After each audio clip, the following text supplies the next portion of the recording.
I've always been just kind of like an empathic person, and I just let things go. I mean, Yeah. there's no point in holding on to stuff. Totally. Totally. And this almost seems like a silly question to even ask, but do you feel like it made you grow up faster? Oh God, yeah. Yes, Yeah. absolutely. There's things that I was doing that people my age couldn't even fathom of doing. I mean, I started doing laundry at like 10. When you don't have any support and you're so young, as young as like 15, you believe those things. And it's extremely hard to go to anybody, especially when you know that your own parents can't even deal with you expressing that you are depressed. And so, let alone something of, a pretty large magnitude. Yeah. And, I mean, when I got to college, I started going to therapy and started to unpack these things. I was weaker too. Like, I still really loved him. And I didn't quite want to let him go at the time either. So, I mean, it's not just one sided, but the thing is, like, I didn't engage in crazy behaviors such as stalking and, constant, such as like, following me home from school, like being at school, making sure that I'm there type of deal. Yeah. And so, like, when we got back together, I mean, we were gone every single weekend. I mean, you have to understand, we're going to like Michelin star restaurants. We're going to the Super Bowl. Like, I mean, we're staying in 5-star hotels. I mean, who wouldn't like that? Let's be for real right now.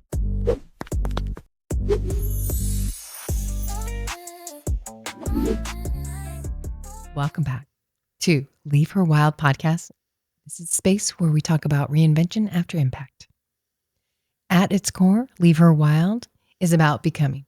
Because you know what? Life throws moments at us that change everything. Relationships shift, careers change. The path that we thought we were on just disappears. But those moments, they can also become the starting point of something even stronger. And the truth is that the storm we walk through often shape the person we become. This podcast is about turning those points into resilience and rebuilding, rediscovering who you are after life knocks you sideways. And as we continue the Get to Know You series, today's episode is really special to us. Allie was recommended to me by a really good friend. They said she was really good on social media and she might be able to help us out. But at the time, we were just getting started on the podcast and everything was just getting kind of off the ground. We still were really in the early stages of it. And we were figuring it all out, building the foundation from Leave Her Wild. From the ground up. That's right. But from the moment we met her, we knew that she was a perfect fit. She had the skills we needed. She had the knowledge and she was just perfect. Everything we needed. And she helped us a ton behind the scenes. So you don't know a lot about Allie because you haven't seen her, but she's been behind the scenes being our little get things done. But the thing that stood out about us the most for Allie was the depth of a person of who she was. We really quickly realized that she had lived a big life for her really young age. The life of like 20 people, I feel. Right? Because Allie's only 26. I know. Sometimes my brain, I feel much older. I get told that a lot, actually. Yeah, you are. You're an old soul, for sure. But she had experienced challenges, loss, resilience, healings, and reinvention, experiences that shape an entire person's perspective. So as we got to know her more, we realized that beyond who she wasn't just helping us behind the scenes. She was truly someone who belonged here. And she was a part of us. Allie's been here from the very beginning. She's helped shape Leave Her Wild to what it is today. She believed in what we were building. And before people even knew what we had or what we were doing, she has been just such a meaningful role in this entire thing. And it's just really exciting to have her here and help. I'm excited to be here. Usually being behind the scenes, you never really think about being in front of the camera. I actually, for my job, I'm in front of the camera a lot, but on the outside, like other things that I do, I actually prefer to be behind the camera. And I don't know why. It just, It makes me nervous. But today we're bringing you from behind the scenes to right in front of the scene. I know. This is like it makes me quite cynical. I know. But you know what? Your story is exactly the kind of story that is going to resonate with all of our listeners. And we just so appreciate you being here. Yeah. I'm hoping something, if anything from my story can reach even one person and, make them realize something that they're going through, they'll get through, or, if they're in a crazy relationship, that there is a light at the end of the tunnel. Yeah. Thank you. Thanks so much for being here. Of course. It means so much. Thank you for having me. Yeah. Your story is such a story. It's built around trauma, resilience, healing, and ultimately finding the purpose for helping other people. Yeah. Honestly, it gives me joy to be able to bring happiness to people. And that sometimes is my fault. It can be a fault for some people because you get burned. But honestly, I would rather, get burned for being too helpful than not, Isn't that the truth? being the friend that falls short or things like that. Yeah, you can't worry about who you're hurting or who's hurt you. You have to keep living. Right. Yeah. Right. Who you're hurting. So we're going to take a quick pause real quick before we continue Allie's story. Because if this conversation is resonating with you, I want to make sure that you follow us, subscribe, because this is Leave Her Wild podcast. And we don't want you to miss out on any upcoming conversations we got going on. And if you know someone who might need to hear this is stories about resilience and healing and rebuilding, share this episode with them, because these conversations exist for a reason, to remind people that they're not alone. Okay, Allie, your story is pretty powerful. And it's an example of reinvention after impact. And not just surviving what life throws at you, but turning it into purpose. And I just cannot even thank you enough for being here to do that and share your story with us. I would kind of describe my experiences or myself as, kind of like an onion. You have to peel back the layers in order to see the true root of who I am and how I got to this point. Yeah, I bet. Without crying. There's a lot of layers for sure. I definitely get called mysterious, but it's really protecting myself. I see it. You're not mysterious to me. I guess you got to know, right? Yeah, it takes one to know one. Takes one to for know sure. one. Yeah. Yeah. So before we dive into everything that you've been through and everything you've built, I'd love to start with you beginning at telling us a little bit about who you are, where you grew up, what life looked like for you as a kid. Sure. Well, I'm a military child. My dad was in the Marines. I was born in California, but moved about when I was 2 years old, actually to the East Coast. I lived several places, but I spent most of my time in North Carolina. And so I would say that I essentially grew up there. My family was all in California, so we would come visit, but I really never got the true experience of living here until I was 16. And we drove here. We just decided, okay, we're gonna move back to California. We're gonna move back home in 1 year, and we did that. And we drove all the way over here. Took us about 4 days, long 4 days. Oh my gosh!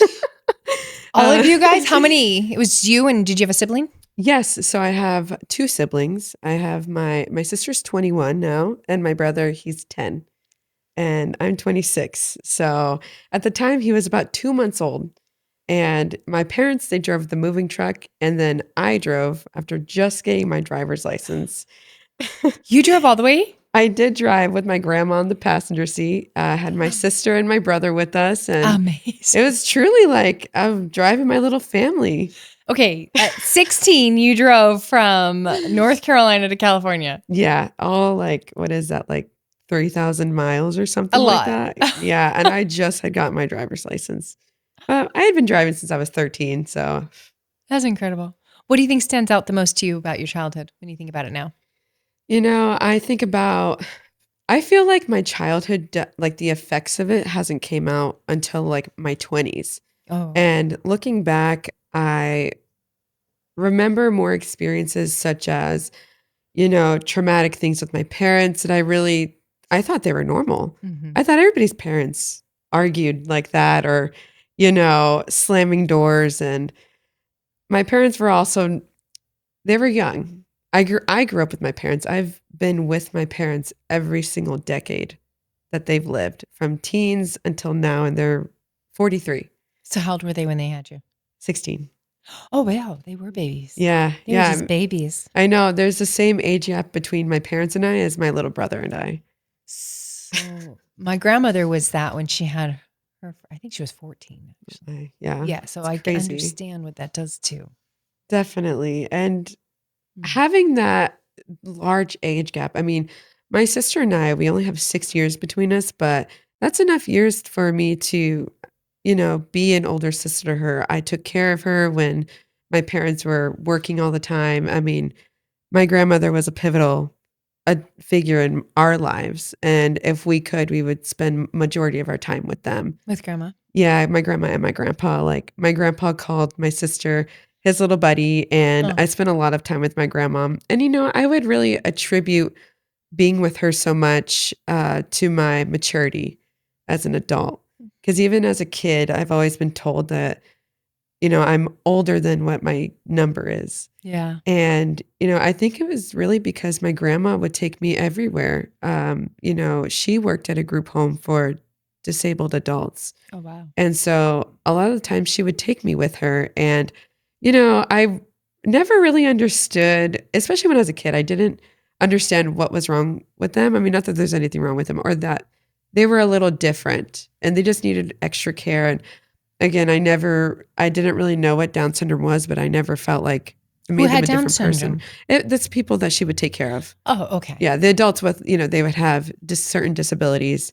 They couldn't live by themselves. So she worked at a group Oh, home. so she had a big heart. Definitely. Everybody who met my grandma can tell you that she was the most caring woman ever. And she would give it to you straight up.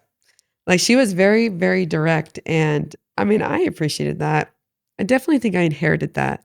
It came out as I was older, but she was a pure Puerto Rican lady.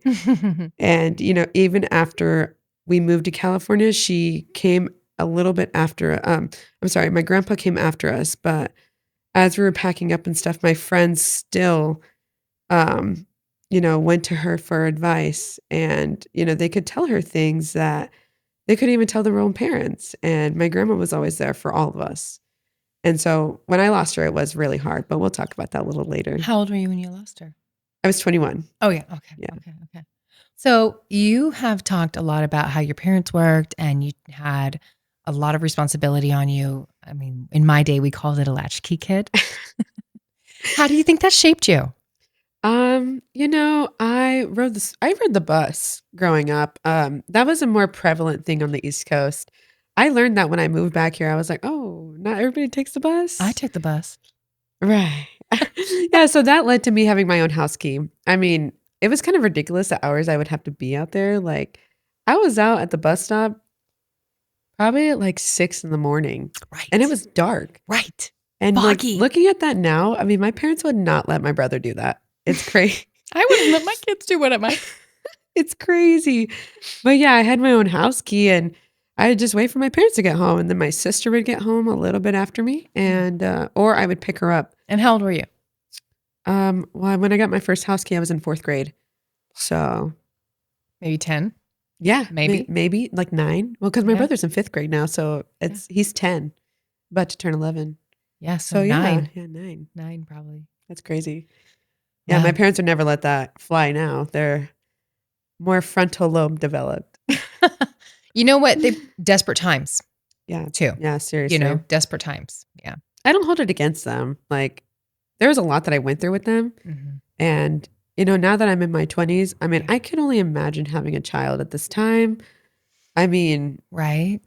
my dad was in the military. Like, so you think about kind of what kind of community comes with that. Yeah. There's a lot of partying. Again, fine. It was just a matter of like problems within themselves Yeah. that they would let overcompensate. And if there's something that happened between them and the marriage, everybody had to suffer. And my dad at the time was, out of the military. He was suffering from PTSD and, just It It's would a just, lot. yeah, it's a lot. Like, I mean, now Yeah. that I look back, I have empathy for them. Sure. I never resented them though for the experiences that we had. But again, I didn't realize that my childhood was not normal Hmm. until I got to college. Right, right, right. No, but it really shaped you for who you are. So there's gratitude, I'm sure, for that. But, and then there's also forgiveness because they were growing up with you. Definitely. And Yeah. I'm not really one that will hold grudges. My sister, Yeah. but I've always been just kind of like an empathic person, and I just let things go. I mean, Yeah. there's no point in holding on to stuff. Totally. Totally. And this is almost seems like a silly question to even ask, but do you feel like it made you grow up faster? Oh God, yeah. Yes, Yeah. absolutely. There's things that I was doing that people my age couldn't even fathom of doing. I mean, I started doing laundry at like 10.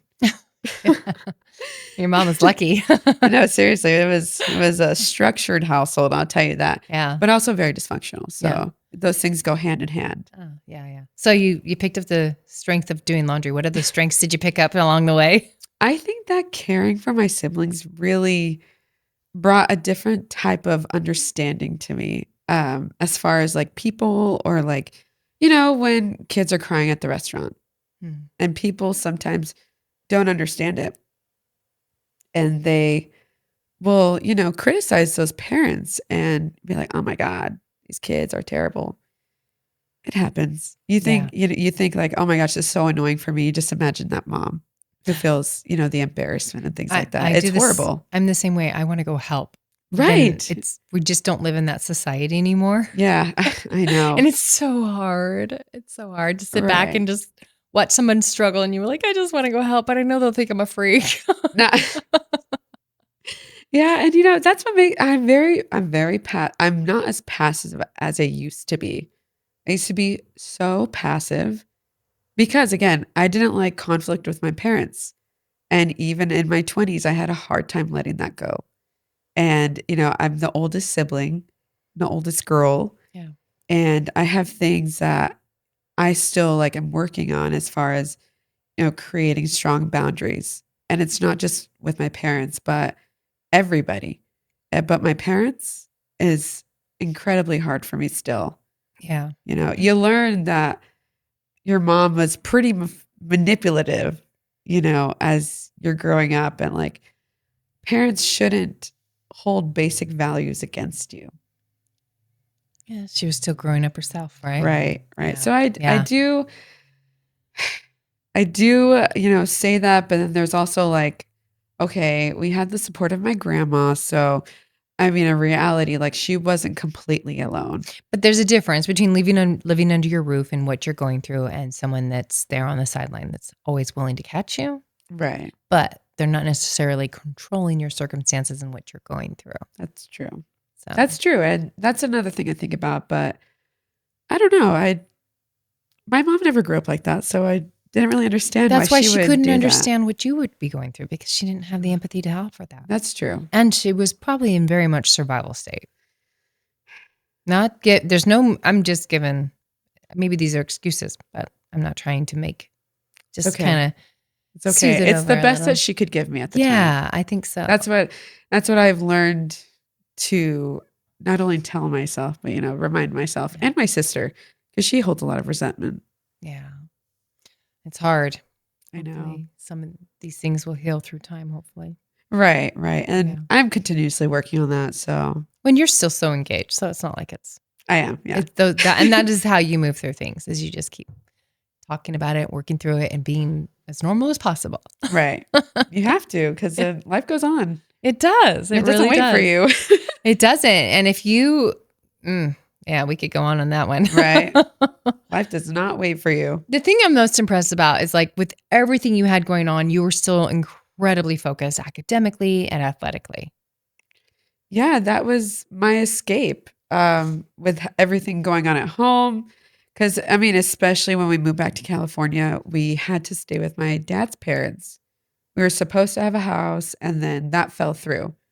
But the thing is, we didn't know about it till we got there. Oh, geez. After 4 days of driving, we're like, oh, okay, where's the house at? And nowhere to be found. And how old were you? 16. That's right. You drove yourself there. Right. But like the thing is you have to understand, like my dad grew up so Mexican. And that's like that's like the only way I can really express that or describe it. Like parents were from Mexico, no air conditioner. Pretty much rice and beans all the time. And, only Spanish speaking. I mean, it was a huge culture shock for my sister and I. A little and girl then, out of North Carolina. Yeah. I was like, I'm sorry, no air conditioner? Oh, especially were you in Corona, California? Yeah. I mean, we're in Home Gardens. Oh, yeah. It's freaking hot. It's It freaking hot. is. Riverside I'm like- County. I'm like, what's happening right now? I mean, at least it wasn't humid. Oh. But yeah, no, that was a huge culture shock for me. I mean, it's these small rooms, like my sister and I shared a room. And I mean, we were living that pure life. And, there was just so much drama there. Like my parents were stuck in this tiny room with my brother. Sure. I mean, we went from a house to rooms. And then, conflict. My dad's brother lived there. He's not all there. So there was conflict there. I'm sure. And so with their conflict, this is what I've seen and learned. This is what I learned how to deal with conflict. They don't speak to each other. They're okay with, gray rocking someone. And they'll hold that. Like a productive conversation with my parents is so incredibly hard. And even now, because I'm so communicative and I'm able to get most things across in very blunt words. And sometimes they tell me that I say things that they don't know that they don't understand. That's fine. But it's hard to see that and trying to unlearn, just ignoring someone when you get into a fight. Or, that translated to my relationships. And I really had to overcome a lot of that, not toxic behavior, because I didn't pick up a lot of the negative things, but as far as like shutting down during an argument, like, just sitting there and listening if I'm getting yelled at and like automatically feeling bad for any type of thing that even wasn't my fault. And I would just shut down and just, okay, I'm sorry, just, apologize profusely. During conversations with your family? Yeah, if I was getting in trouble, like I pretty much was just getting yelled at. It was not it was a critical circumstance. Oh, yeah. Critical environment. Yeah, extremely. It was, yeah. And I played competitive softball pretty much my entire life, like starting from 8 years old. So I was, we were traveling all the time. See, this is the thing. I don't understand how my mom afforded my softball. Like, I'm not even going to lie. My grandma did help her, but I mean, being 26 and having to have a 10-year-old where we're traveling to states. I mean, I'm traveling 2 hours for practice once a week. Like, I mean, I look back and I'm like, okay, like that's badass, like that is At 26, yeah. 26 is crazy, but I mean, we took completely different life paths. Yeah. But her doing that, I mean, it speaks volumes. And I totally have always appreciated that. Yeah. Absolutely. That's a lot for you to say that. Yeah. Kudos to you, girl. I mean, clearly your emotion intelligence is off the charts. It took a lot for me to get there. Yeah. Well, that's awesome. With all your softball that you played, with all the softball you played and keeping your grades up, you had an incredible GPA. Thank you. Yes, I had a 4.7. And you were also in marching band. Yes. So you had all that and multiple clubs you were participating in. Yes, I was in marching band. I was in softball as well as travel ball on the outside. Wow. I was in multiple clubs, science club. I've always loved the arts. So I was in ceramics club. That was my favorite thing to do, like outside of everything because it was completely detached. Yeah. And then also I worked part-time. And how did you stay focused through all that? Well, because my life at home was so like chaotic and dysfunctional, I pretty much just threw myself in that. And also I'm a very competitive person. So I would, I couldn't ever not strive to be the best. So sports were a bit of an outlet for you. Yes, and school. Like I thrived on doing well in school, and I took pride in that. Because I mean, being an athlete and like being a marching band, like it's a lot. And Yeah. marching band was not, I mean, it was intense. We went to Hawaii when I came. Like we went to Hawaii for a competition that we won. Like Fun. I marched in the Rose Parade. It was awesome. Yeah. I had a bunch of really great experiences. I went to Canada with softball. I've been to Florida. I mean, so many different states I've traveled to for softball. So, I mean, academics, so it's always come pretty natural to me. I love reading. I love having a challenge. So I don't know. And I also love bragging rights, if I'm going to be completely honest with you. Ooh, I like that. I love being recognized for that because it's like hard work, Yeah. It's hard work. And my parents never even knew how to get on like they did not even know I had a portal for like grades and stuff like that. They never had to tell me like, get on your grades. Your grades are falling and things like that. I never ever had that from them. You're super self-governed. Yeah, I'm sure they didn't even know Yeah. what classes I was taking. Were there things in your life that felt especially heavy though? Oh yeah, I unfortunately, I did go through certain experiences that most would not have gone through. I mean, that's one of the reasons. I mean, I was exceptionally ready for the move to California. I had gone through loss of a couple classmates, not just one. Oh, wow. And one was extremely close to me, and that was super difficult for me. I mean, it was a neighborhood friend. Yeah. It was kind of morbid. He posted on social media about it, and it's like, and we saw him. It was crazy, that whole thing. But the thing is, I probably would have been able to navigate that a little bit better if I had had some support. And my parents knew that this was happening. I mean, my parents knew that my friend that passed away and still did not think, oh, we should put her in therapy, or maybe we should talk about this with her. And it was never that. It was always just kind of pushed away. Yeah. And so that's kind of how I learned to deal with things. Yeah. So, I mean, and so then that, caused a lot of internal conflict with myself. And, there's things that you don't feel like, if your life feels out of control sometimes with going through these really intense losses or not having that support, it will drive you to go plaplaces. Yeah. It really Not impacted feeling you. well, and even when I tried to, like express these things, but honestly, really, it was just my mom going through my phone and I was talking to a friend. And then when she confronted me about it, I was like, yeah, I'm feeling pretty depressed. And then, it gets met with, well, there's nothing for you to be depressed about. You have a roof over your head. You have food. Like, there's kids starving in Africa. Yeah. The empathy just wasn't there. No, not at all. Yeah. And I have to attribute that to my parents not having that support either. Okay, my mom did, but my dad definitely did not. And then he had just got out of the military, so that was causing him to have a lot of PTSD. So he really was not, I mean, he worked 2 different jobs at the time. And so, I mean, even though he was around, he wasn't around because he was going through his own internal conflict.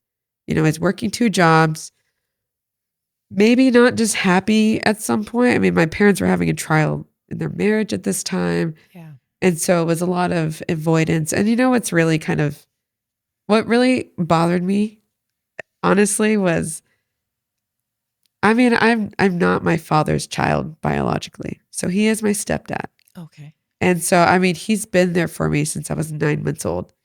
But, and this is probably a subconscious thing for him, but when him and my mom would get into conflict, he would then turn around and treat me a little harsher and kind of project that onto me as well. And so I would say that kind of affected me in a little bit and like had some resentment there. But I mean, even today that still happens. And yeah, my mom actually said something to him and he felt bad about it, but I still haven't heard an apology. So.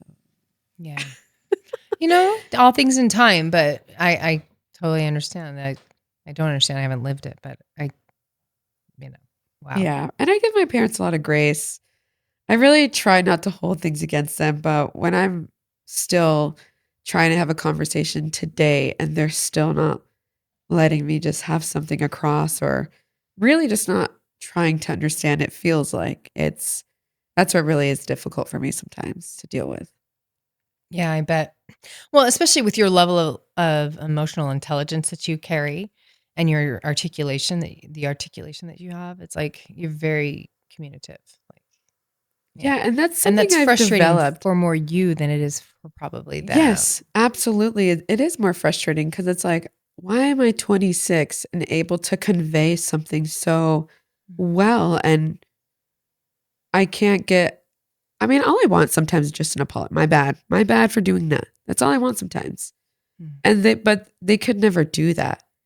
And so I think that for me is a little bit more of a frustrating thing because I'm accountable. I will say, I'm so sorry that I made you feel like that, and the common argument for them is, that my sister and I are like more judgmental. Like we think that we're better than them because we have degrees.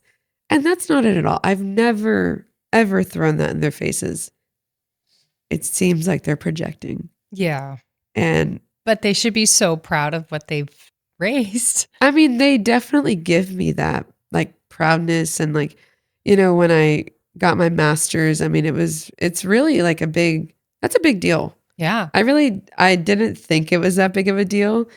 Um, I've always been so driven to be doing well in academics. And maybe that's a personal thing for me.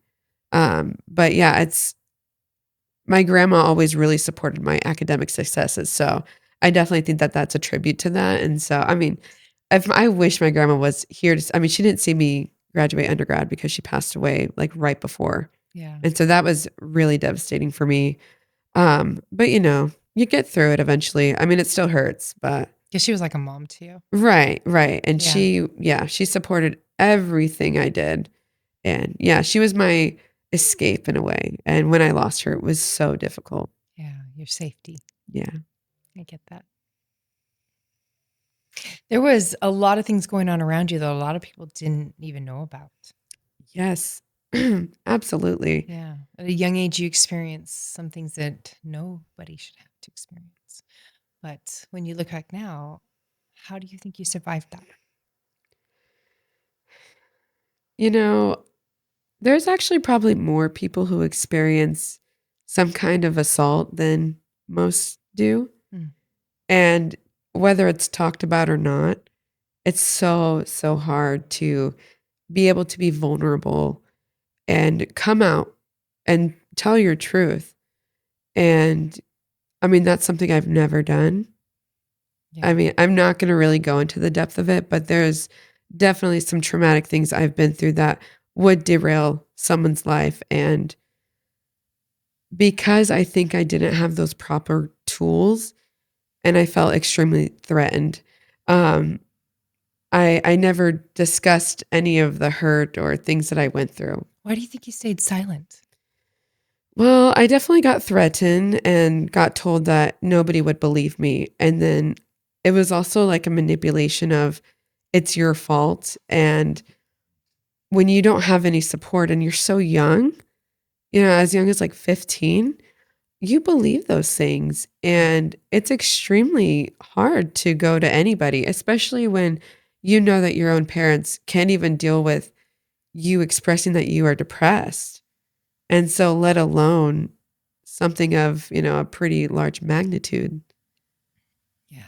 And, I mean, when I got to college, I started going to therapy and started to unpack these things. Mm. And that's kind of where I started to pivot a little bit. That's when you really begin to process it. Yeah. Yeah. So where did you go to college? I went to South Dakota. Uh-huh. I made the move. I've never been like scared to move ever. Ever. I've never been able to pick up and move. I've lived in many different states. That had to have been huge. Like Honestly. a huge shift in your life. It was. I mean, it's a whole different chapter. Like, I mean, I'm going to college. Yeah. And But from California back to South, like that direction, back east. yeah, I mean, you have to think though, I was only in California for 2 years. Oh, yeah, that's true. So it's not like I grew up there. It's like, I mean, I didn't really party in high school. Like I was so busy with softball. Like I never really drank at all. I only had one boyfriend, and sadly he did pass. But other than that, no. I mean, I wasn't really in the dating scene. I really wasn't partying. But when I got to college, though, that was really where I really started being a social butterfly. I mean, was super involved. And being in South Dakota, it did not bother me. It was just like another adventure.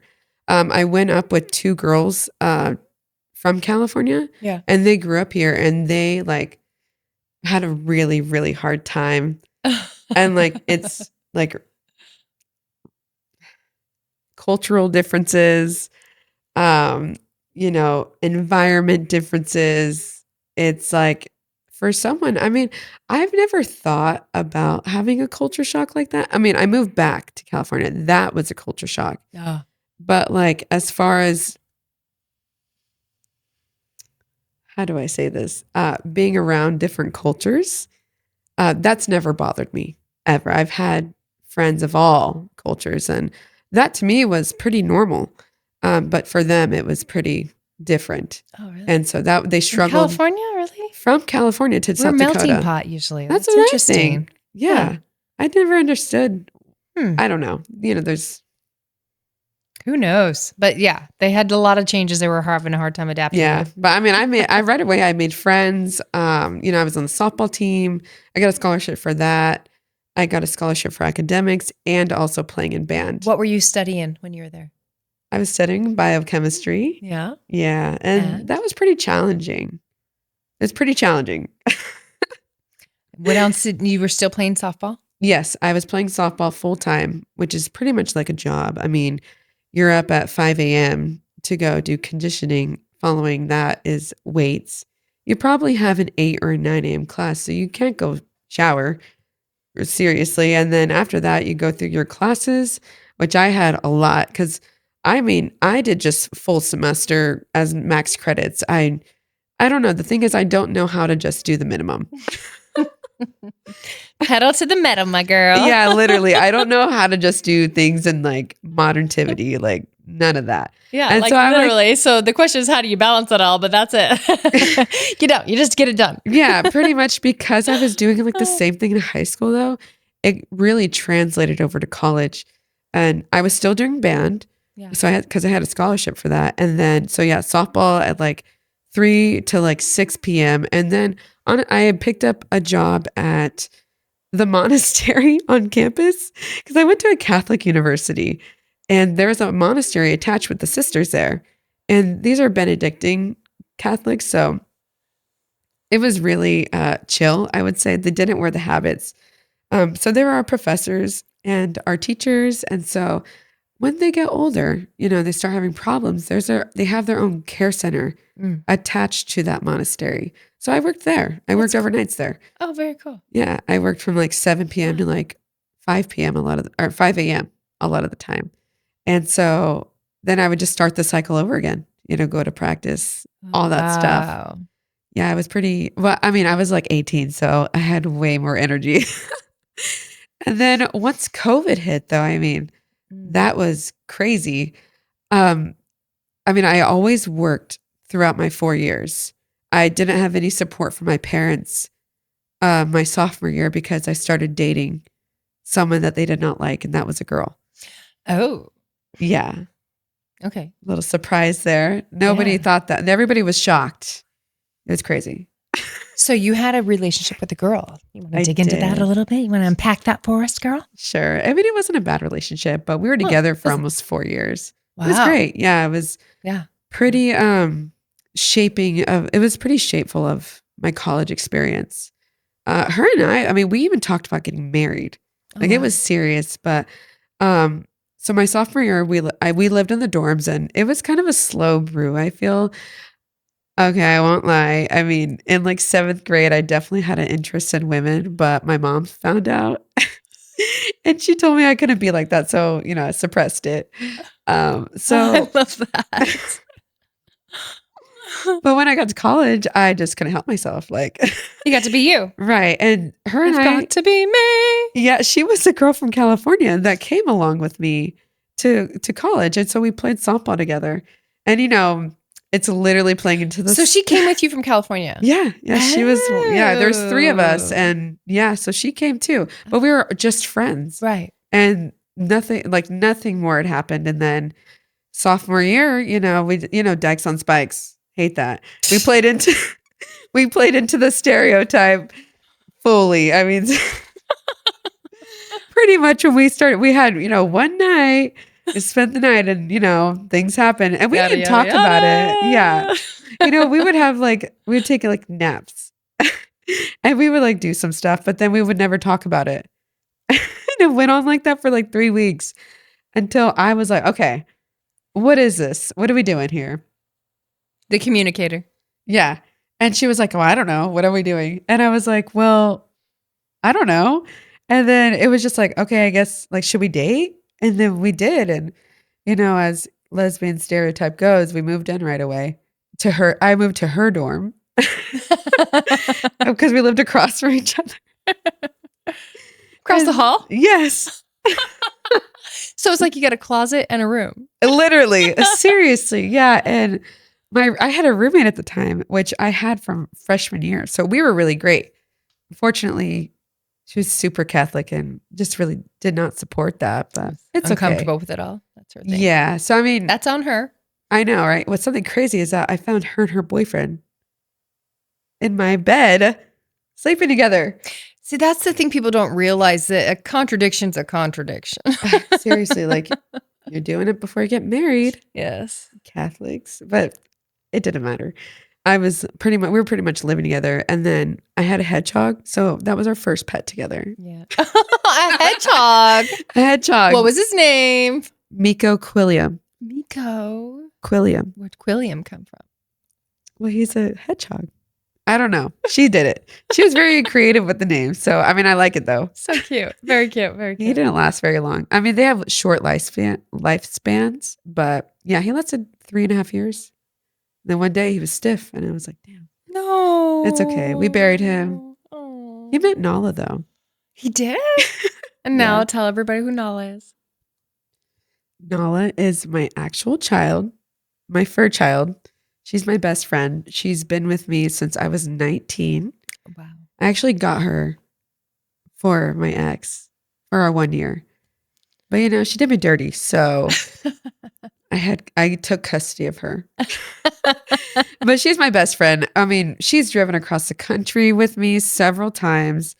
She's moved with me. I mean, I think she's lived with me through 5 houses.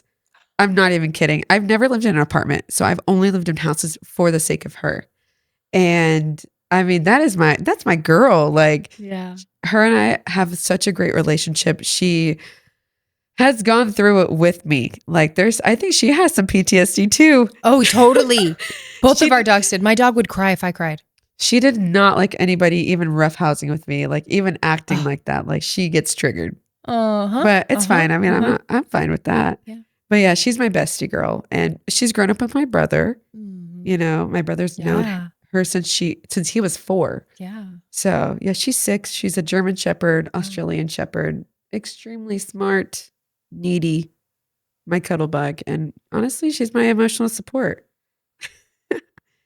She's a Libra. For babies, they are everything. Oh, she's a Libra. Hey, Libra. It goes together. But yeah, we've been through it together. But with my ex, we did have a really good relationship. We lived in a house. We lived in 2 houses together because we decided to, after our first semester together as sophomores, afterwards, I got her Nala. Oh, no, that was later. But we ended up deciding to move off campus together. And then once we got our 1 year, I got Nala. And we ended up having a great house for 2 years. We lived in a 4-bedroom, 2-bath, full backyard that was fenced in. How nice. Yeah, it was only $1,000. Holy heck. North Carolina. South Dakota. Oh, South Dakota. Sorry. That's okay. right. You went to college in South Dakota. It's okay. But yeah, it was 5 of us living there because, her and I shared the room together. And yeah, it was great. Oh, so you had other roommates? Yeah, we did. Actually, coincidentally, everybody was from California. Oh. So on the outside of our house, we had a California flag flying. California. We're definitely the party house. Definitely the fun house for sure. And yeah, we experienced COVID there. So I never went home during COVID. I never came to California during COVID. For one, I heard there was a lot of rules here. Yeah. I heard there's so many Yuck. rules. Like you guys had a curfew, girl? Oh, no, we didn't have a curfew. Not Riverside County, LA. Crazy. LA. But out there, I mean, so I still had to work because I worked in healthcare. Mhm. And so that was kind of crazy too. Like, I mean, full PPE. I did home health. So I did both. I had 2 jobs at this time. Yeah. Home health, crazy. You would not believe the way people act in their own homes. Oh, Honestly, nice. it's more the families Yeah. that act crazy. But I did have some really good experiences, and I'm still close with some of those families. Wow. It's really great. I have them like on Facebook or something like that. Like, Yeah. I would bring my dog over to this one old lady. She made a really big impact on me. She lived in the middle of nowhere. I mean, I'm saying this town had literally 325 people, Oh, wow. Yeah. and that was Small town. multiple places like that. 325. 325. That's it. Don't put any more zeros. I had more people in my graduating class in high school. I did too. 500 plus. I had 1,000. Yeah. Oh, wow. Wow, girl. I know, it was huge. I Like, thought I had a huge class. no, girl, it was huge. In Corona, Oh. crazy. But this one lady, I would Norco. Corona, I'm Norco. Rivals. Horstown, USA. Seriously, I didn't know Corona was 1,000 students. yeah. Santiago was huge. Oh, Santiago. It was huge. Like It was built for that. it's like a community. I remember when college. it was built, I was touring it. My godmother too. My parents. High school, they took us on a bus and took us over there. We had to That's- tour it. It was really cool. Wasn't it like a middle school before? I don't know. I saw the Oh the my after gosh. the renovation. Yeah, it was I huge. I thought it was a brand new property for all I knew. Girl, it was huge. I mean, coming from a was big. literal school that only had 500 kids to that. Yeah. I mean, Let's set the landscape here. California, 2-story building. Yes, it's outdoor, but it's up. We don't have 2-level. multiple buildings, by the way. Occasionally, I guess we do. Jim did in Costa Like, Mesa. Baseball and softball had 2 fields each, a practice field and a regular field. Massive school. Yeah, 2 football fields and so many tennis courts. I mean, it's crazy. I never had a pool at my school. Crazy. Here you are double doing it all. Yes. Yeah. I was like, what the? Yeah. But yeah, I mean, it was bigger than my college too. Oh, wow. Yeah. Oh, that's crazy. So I know you went through a lot through your college years, and you've mentioned that you spent a lot of time healing through that. Mhm. And one of those ways was going through therapy. Definitely. So how do you think that impacted you? Well, I would like to say that everybody should go through therapy. If you At can some find the right point. counselor, I guess. That's true. Finding the right counselor is like dating. Yeah. It takes a couple sometimes. I mean, I got lucky both times that I went to therapy, and I had a great therapist all through my years of college.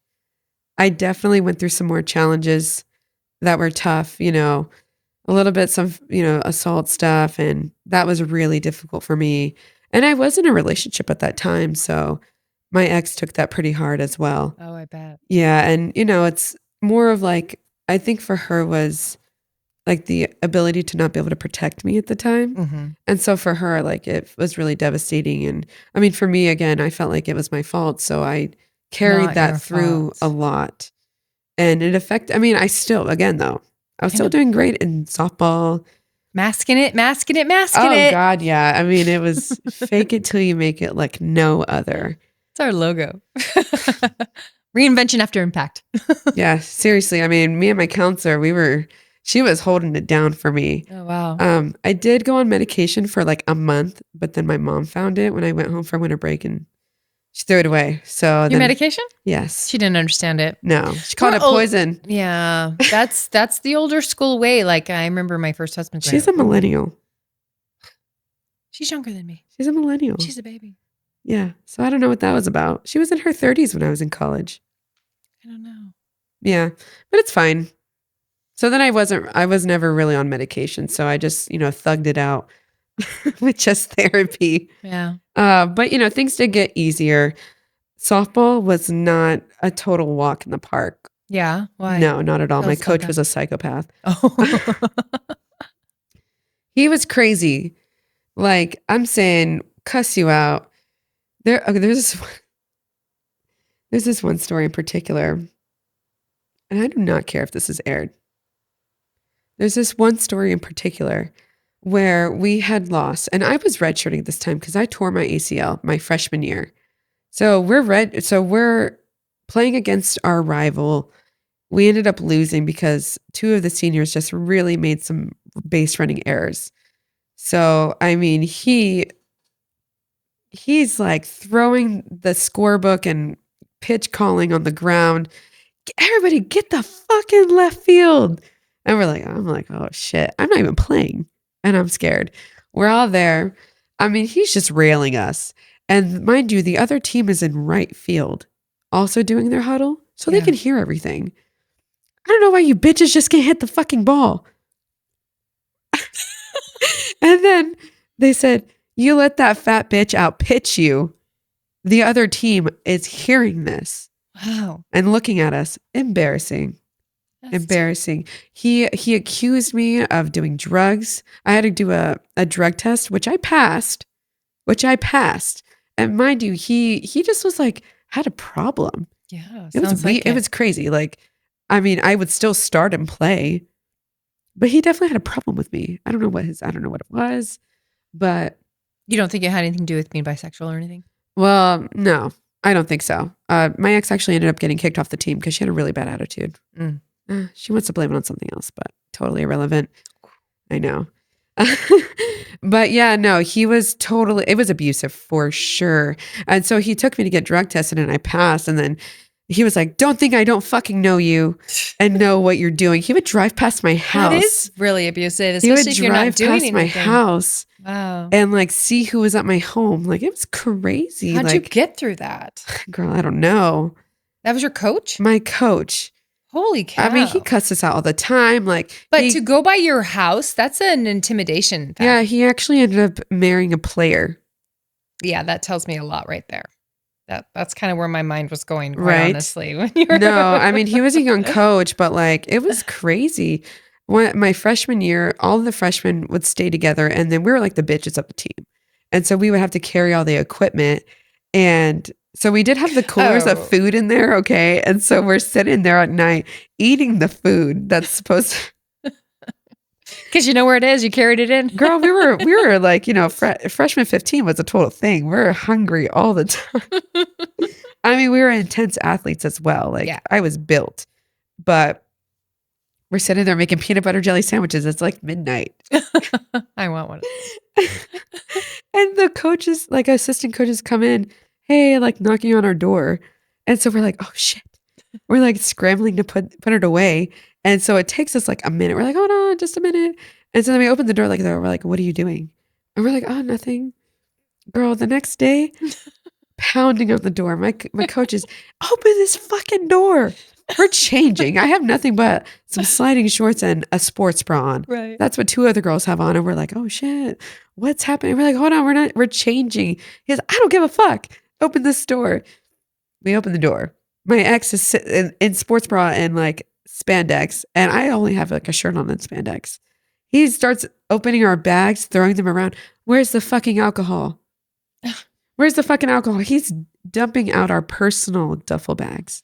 Going through everything. And we're all just sitting there scared shitless. And then he doesn't find anything. So he just storms out. Was there? No. I would never do that. Horrible. I would never do that. All of us were scared shitless of him. We're freshmen. And so then. Just accusations. He called us into his room with our assistant coaches, like, which were two, like, recently graduated. And they're like, and he's like, we heard you were drinking because what took you so long to open the door last night? And we're crying and we're like, we're making sandwiches. I'm sorry, we're making sandwiches and we didn't want you guys to see it. Yeah, so that was super abusive. So going through that and then some of the things that I had gone through personally, I was struggling a lot with my mental health. Like I was engaging in, harmful behaviors to myself. And I mean, I did have a partner at the time that was really supportive of me. There's some issues. My family did not accept that we were together. Her family was super accepting, but her family did not accept us being together as a same-sex couple. And what's crazy is later my mom ends up being a hypocrite. But, you know, anyways, we got through that, and it caused a huge strife in my relationship with my parents, especially my mom, because her and I have always been so close. Yeah. Even with that 2-year kind of gap, I mean, she would call me and I would choose not to answer the phone. Mm. And like, or I just didn't want to answer the phone because I was with my ex. So I didn't want there to be some kind of strife. Like, it was ridiculous.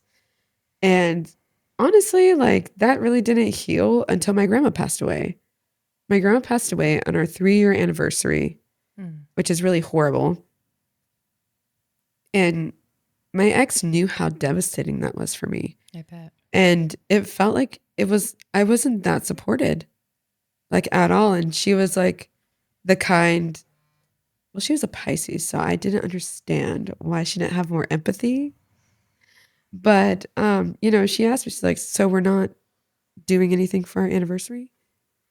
Girl, read the room. Yeah. Read the room. No, I can't even get out of bed right now. I haven't slept for 3 days. I literally like was sick because I was so devastated. Yeah. And yeah, it was like right before my last semester of college. I know this was a big deal that she had been looking forward to, seeing her granddaughter that she's pretty much raised, Wow. graduate college and, that milestone. I mean, she saw me, she was there for my high school graduation, and that was a big deal because of how many accolades I had gotten. Yeah. And so that was really the start of the end for us. And my mom had even invited her to our New Year's celebration. And my mom was willing to put her differences aside to start over. And my ex was so spiteful. She's like, your mom should apologize to me. Girl, my mom is Puerto Rican. She's not doing no apologizing to anybody. She'll restart, but don't expect all that much. But yeah, but then I saw that my ex was really not giving any leeway or any meeting in the middle. So then that started to progress, and we would argue a little bit more because we really never argued. We had a really great relationship. Everybody in the community knew us as that couple. I feel like we kind of paved the way for same-sex couples at my university because nobody was openly gay. And so afterwards, a couple of, lesbians came out, and there was some gay as well. And so that was great. Honestly, I felt pretty good about that. And nobody ever judged us at college because, again, they're Benedictine. And my parents were like, you're going to lose your scholarships because of that. Yeah, I would be scared at a Catholic college. Yeah.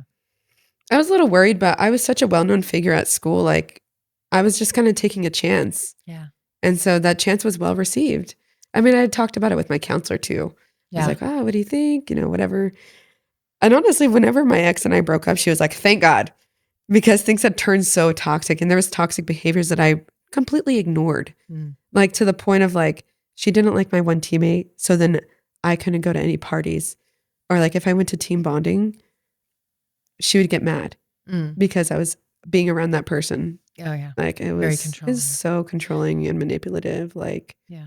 I would never let someone dominate what I'm doing ever again, Right. especially coming out my last one. So what's some advice that you'd give to somebody that's going through something like that right now? As far as a relationship or hardships in your personal life? Someone that might be being controlled or manipulated in any way. Well, when you're going through it, you don't see what's happening. You don't feel like anything is wrong. That's just how it is. It's, if you're getting manipulated, you're definitely being told that it's your fault. And so after a while, it's manipulation and love bombing, I feel, go hand in hand. And where there's manipulation, you're also simultaneously getting love bombed. And that is what resets your brain to put up with it. Right. And you're you get told the same thing so many times, you believe it. Oh my gosh, I am crazy, or I am being dramatic and things like that. Oh, I really should not try with my mom anymore because she's the one that's just trying to destroy my relationships. Which, in hindsight, It's hard It to wasn't dissect it all at that moment, I'm it sure. wasn't completely, that, but there's definitely some points where she didn't like they both didn't like each other. Yeah. But eventually like shit got too much, and honestly, it was so over dramatic, but she broke up with me on my graduation day as soon as we got home. Oh, wow. Yeah, I hate that for me. Wow. On graduation day. Like literally as soon as we got home, because she said my family disrespected her while taking photos and stuff. Like What? all the photos I have with her and I, like she looks like she hates her life. It's so annoying. But she said my mom and my sister were laughing at her, and that's totally not true. So yeah, she said in the car, we got into an argument. And again, I was like, dude, they literally didn't do anything to you. Like, and she's like, see, you're not defending me. And then when we got home, she's like, you know what? It's over. And she was serious? Or did you take her serious? Well, you know what? I'm not even gonna lie. I definitely was like, pleading with her to like change her mind. And then, because my parents were coming over to our house. That was like the first and only time my parents have been to South Dakota. Yeah. And so they were coming to our house, which we had like. That's a big money move right there to break up with you and knowing your parents are in town. And It was so annoying. Like, wow. It's insane. Like, I look back and I'm like, that is insane behavior for someone that's like, it's so unsupportive. That to me, I learned that she was not someone that I would want to be going through something so difficult with. Oh yeah. Anymore. Like, right. She was really selfish. It was a selfish thing for her. Like, she was very selfish, and that's something that I learned was not cool. Like, I look back and actually, all my friends that knew us together, they didn't like her. They did not like her. And after we broke up, everybody in our community was shocked because, well, we talked about getting married. That was real. And as far as my close friends, though, nobody liked her. Oh, yeah? Yeah, it was quite sobering. It was quite sobering. Yeah. When I realized that. But yeah, but lesbians, we don't just end it there. We had to continue our lease through May because we, signed. We just had to pack up. We had to sell everything because then, we drove back to California together. Oh, wow. She's from there. So, oh, wow. Yeah, me, her, and another friend, we packed up our shit, Nala, and she had a Jeep at the time. So we had a mini U-Haul. Ironic, iconic U-Haul lesbians. And so my little '09 Civic at the time and her Jeep, and we drove back here. We made it a road trip, honestly. How fun. We stopped by San Francisco. I had never been there before, so that was cool. And it was like so like cynical. Like we weren't together, so like through the rest of May, she kind of was being so annoying with living there together because she brought someone home while I was there. Oh. And I was like, girl, come on now. And so we had to make it through. And, obviously we were still sleeping together. And then when we got back, she immediately got an apartment. And I moved back in with my parents because they had like a little casita in the back. And I was like, I don't want to move into an apartment right now. Like, I'm just going to save money. Because I didn't have a job when I moved back. So, yeah. So I would still see her though. And we had like split custody of Nala. Do you still? No, God, no. God, no. I ended that when I got with my last ex. Yeah, no. One day I got so frustrated because she would then use that to see me and like use it against me. So it would be like 1 week on, 1 week off. Yeah. That type of deal. And then my parents were like, okay, this is not sustainable. And it's kind of ridiculous if you like think about it. But at the time I was 22 and it just like, we did girl it. math, girl math. We did it, but I did it because I cannot deal with these two dogs all by myself. And we both travel. Yeah. I mean, seriously, man. Yeah. I mean, I was in deep. And then so we continued to see each other after we broke up, but we weren't together. But then we worked at a job together. Silly. But I mean, it was really hard to cut ties. She was my first love. I mean, I'll always love her. I don't think she's a terrible person or anything like that. So you've talked a lot about COVID during this and being in college, and it's clear it impacted you. Yeah. Do you think it impacted any of your plans for like your research or any of the opportunities you were going after? Definitely. I was actually supposed to go do research in Taiwan, a physics project, looking at the different types of Taiwan. I know. I know I'm that's like, hold on a second. Let's pause. like Yeah, I know. That's like so random, but my professor was Chinese. And so he had ties over there and he was like, I think that you would be a really great fit for this because I excelled in my physics class. Oh, I mean, I like physics. To me, it's very easy. It goes hand in hand with calculus. sorry. But yeah, that canceled it. COVID canceled that. Mm. And then so it did change the trajectory of my life path. I also believe that the death of my grandmother also changed that because I planned to go to dental school right after. So dental school. That's the first time I've heard of dental school. Yeah, yeah, no, that was my priority. But then things happened and I just got off I not that I got off track to where like I went and indulged into like risky behaviors, but more in like more of like Now I do got tell. it was more like I just wanted to go home. Like I wasn't able to grieve properly. Like I wasn't with my parents.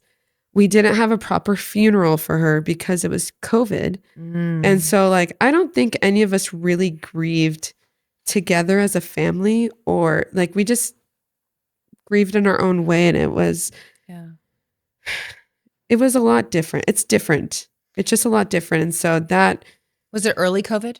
Like when they wouldn't let you in the hospital or any of no, that? it was more of like December of 2020. So things had kind of already been happening. Were they letting people in the hospital still? I felt like it lasted like a long It time. did, I think, but they were in Arizona though. It was different. Oh, okay. But yeah, no, I mean, it was pretty devastating. And so for me, that I didn't really heal the way I should have. And so, yeah, things just changed and I pushed things off. And honestly, I don't even know how I graduated, like, so with Yeah, the high right. GPA still in college, my last semester, because I never not given a shit about academics. And I definitely did not give a shit at that time, and thank God it was my lightest load ever because I had taken so many credits before that and made Yeah.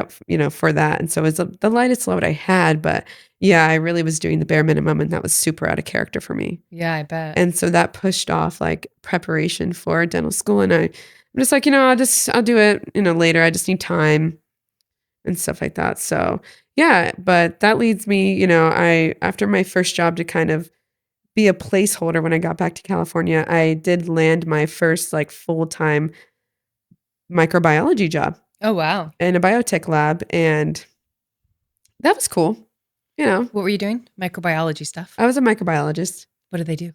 Well, we made, like, reagents, like, that you would need for a experiment, and, I would run tests on those, like, doing quality control and, just a bunch of sciencey things. I wanna bore everybody here. No, we love women science and math. That's wonderful. I love playing with potions. That's very cool. Most Ooh. people hate organic chemistry, and that was actually one of my favorite classes to take because you actually saw the things that you could create. Mm. Like, I know how to create aspirin. Mhm. I know how to create other things. That's fun.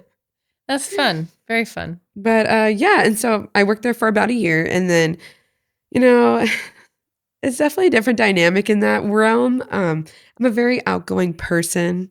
I'm a very much like I like to socialize and the scientific world for me has always been a little different because I'm very much like, hey, good morning. I had to Right. be at work at like 6 a.m. Eh, I know, eh.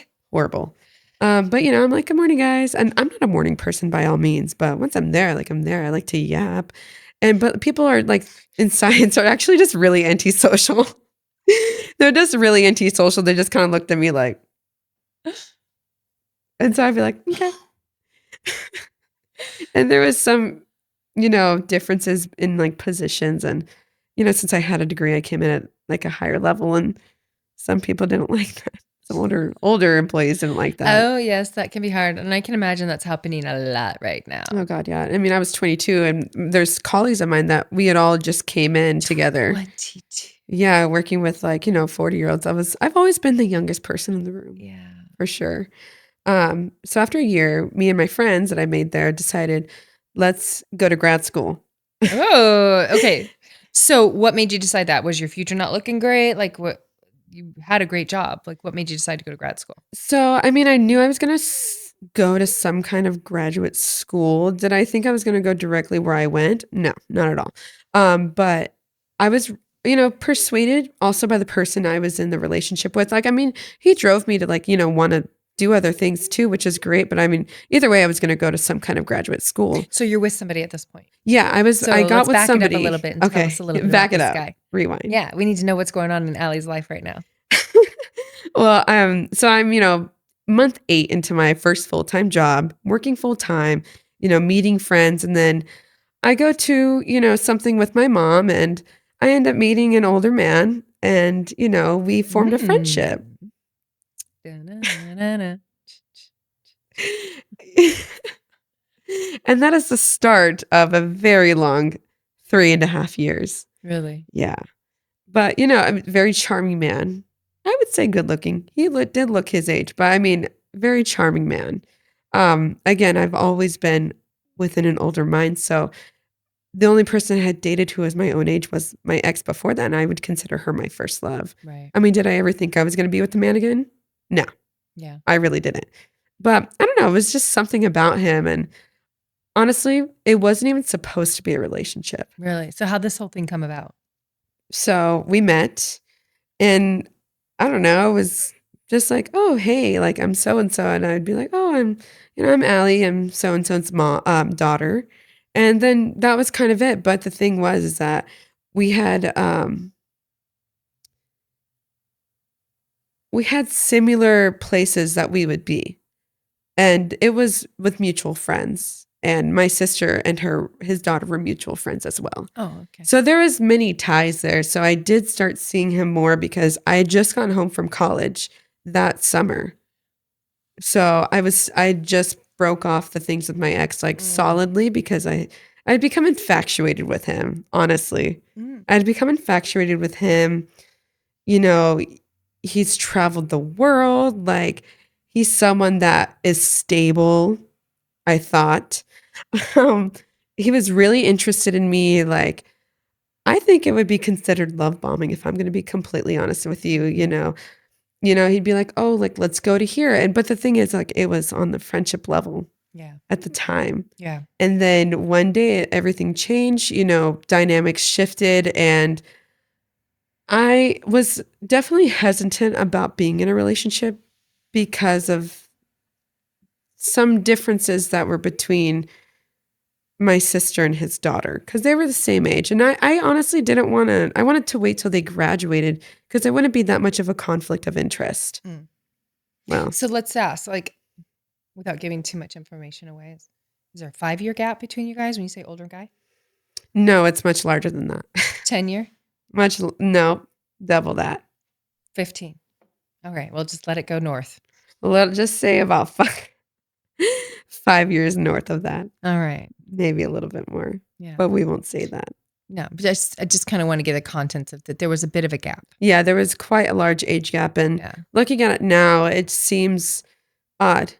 I personally would not engage myself in a relationship if I'm the older person of being that age to a younger person. I wouldn't even date somebody my age right now, which is crazy. I tried. I've tried. Conversation's just not there. Well, you've been through a lot. You've overcome a lot. Yeah. And you're super well educated. So I can only imagine. Yeah. It's kind of sometimes like talking to a wall. Right. Well, it reminds me of I've met like very successful young be under 30, but over 25 gentlemen, through business and stuff. They had their own business, whatever. And I just remember their number one complaint with girls, this under the 30 age at the time, and that was 4 or 5 years ago, was they spend the whole time on their phones. On the dates and stuff like that. He's like, they won't talk to me. They want to be on the phone the whole time. Oh my goodness. I just think, here you are, you're that age, but you're milestones ahead of all that. And you're all about engaging at the, in fact, you know what? That brings me full circle. This is something that I have always just loved about you. We kind of are polar opposites when it comes to this because I tend to hide, right? You know that. And it's my antisocial side of me. It's how I protect myself from whatever I'm going through. But the thing I love and that was so surprising about me with Allie is that she is so one-on-one. Like I'd be like, Allie, we need to discuss this. And she'd be like, okay, I'll be there tomorrow at da-da-da-da. I'm like, girl, we could do this with a phone call. We could do a Zoom call. You want to do a Zoom? We don't have to be in the same press. I like, being in the presence, okay? I love that. It's been such a good example for me because, I get busy and I just want to get things done. And Yeah, I think it's you're just so personable. like the personable. Yeah, Yeah. that's the thing. Like people, I've never been afraid to make a phone call. And so I excel in my job now because of that. Mhm. I have never been afraid to be on the phone. I can talk on the phone for hours. Yeah. Girl, I like to yap. Like I could talk on the phone about anything with anybody. And also like, I always just trying to find some way to like relate. I mean, Yeah. not the type of trying to relate as where I'm like trying to overshadow your experience, but I want to make sure that you're being heard and what you're saying is being heard and what you're saying is meaningful to me. I mean, it makes me learn you as a person. Yeah. And it helps me sometimes too. Like that's a thing. Like we're friends. And a lot of people my age wouldn't say that. No, right. 26 to a 50-year-old. But it doesn't feel like that. I've Yeah. always never cared about the age, unless it's younger. Okay, let's get that straight. But because I've never cared about the age is like how I went through this last relationship. And, I definitely got looks. Yeah, Yes, there yeah. was definitely looks there. And I mean, I just didn't care. There's a point where you just, Yeah. who cares? So how'd you end up leaving that? And was it hard? Like what ended up getting you where you needed to be? It was incredibly hard. And, it's pretty recent. And I still deal with some things from that relationship. I would call it like overflow. Mm. Not directed, but Overflow is a good word. yeah. I like that. It's like boiling, like the boil over. It's overflowing. Yeah. And, I did try to leave the relationship in 2023, Mm. but I was in a place where, well, I was in my first year of grad school. Wait, no, I was in my second year of grad school. So, I mean, I was doing research at this time. I was doing a team master's project. So basically working for a Big 10 company, doing a real time project. I was working and, I was also being suffocated by the person I was with at the time. Right. Because there were some things that were going through personally between us and health wise. And I mean, I was 23 years old. Mm. I was I was trying to balance all these different things. And my partner at the time for one, did not like me being by myself because there was no trust. Mm. And not having any trust really affected a lot of things.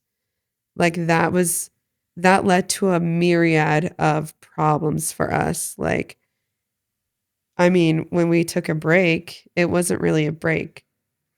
There was, I mean, the behavior that I could say is like, why would you get back together with that person? But again, when you're dealing with someone of that magnitude, I mean, he followed me. Yeah. He stalked me. It was emails because they were blocked. Like it was crazy. So was that about the moment when you realized you needed to protect yourself and set boundaries? No. When was that moment? What made you that was finally until like 2 years later. Oh my God. Yeah, like I'm saying, like I had been so mentally like broken down. I was just sucked right back in. Yeah. Sucked right back in. And so, earlier the following year, like my last semester of grad school, we got back together. I mean, it was in secret though. It was in secret. Like nobody knew. And I did not tell my parents. I lived with my parents at the time because I moved back after we broke up. And, I was weaker too. Like I still really loved him.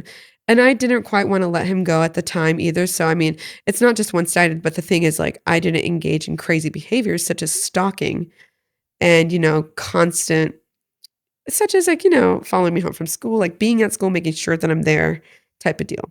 Yeah. And so, like, when we got back together, I mean, we were gone every single weekend. I mean, you have to understand, we're going to like Michelin star restaurants. We're going to the Super Bowl. Like, I mean, we're staying in 5-star hotels. I mean, who wouldn't like that? Let's be for real right now. I never done any of that. I mean, there's so many things. Maybe the Michelin. There's so but many. not Super Bowl.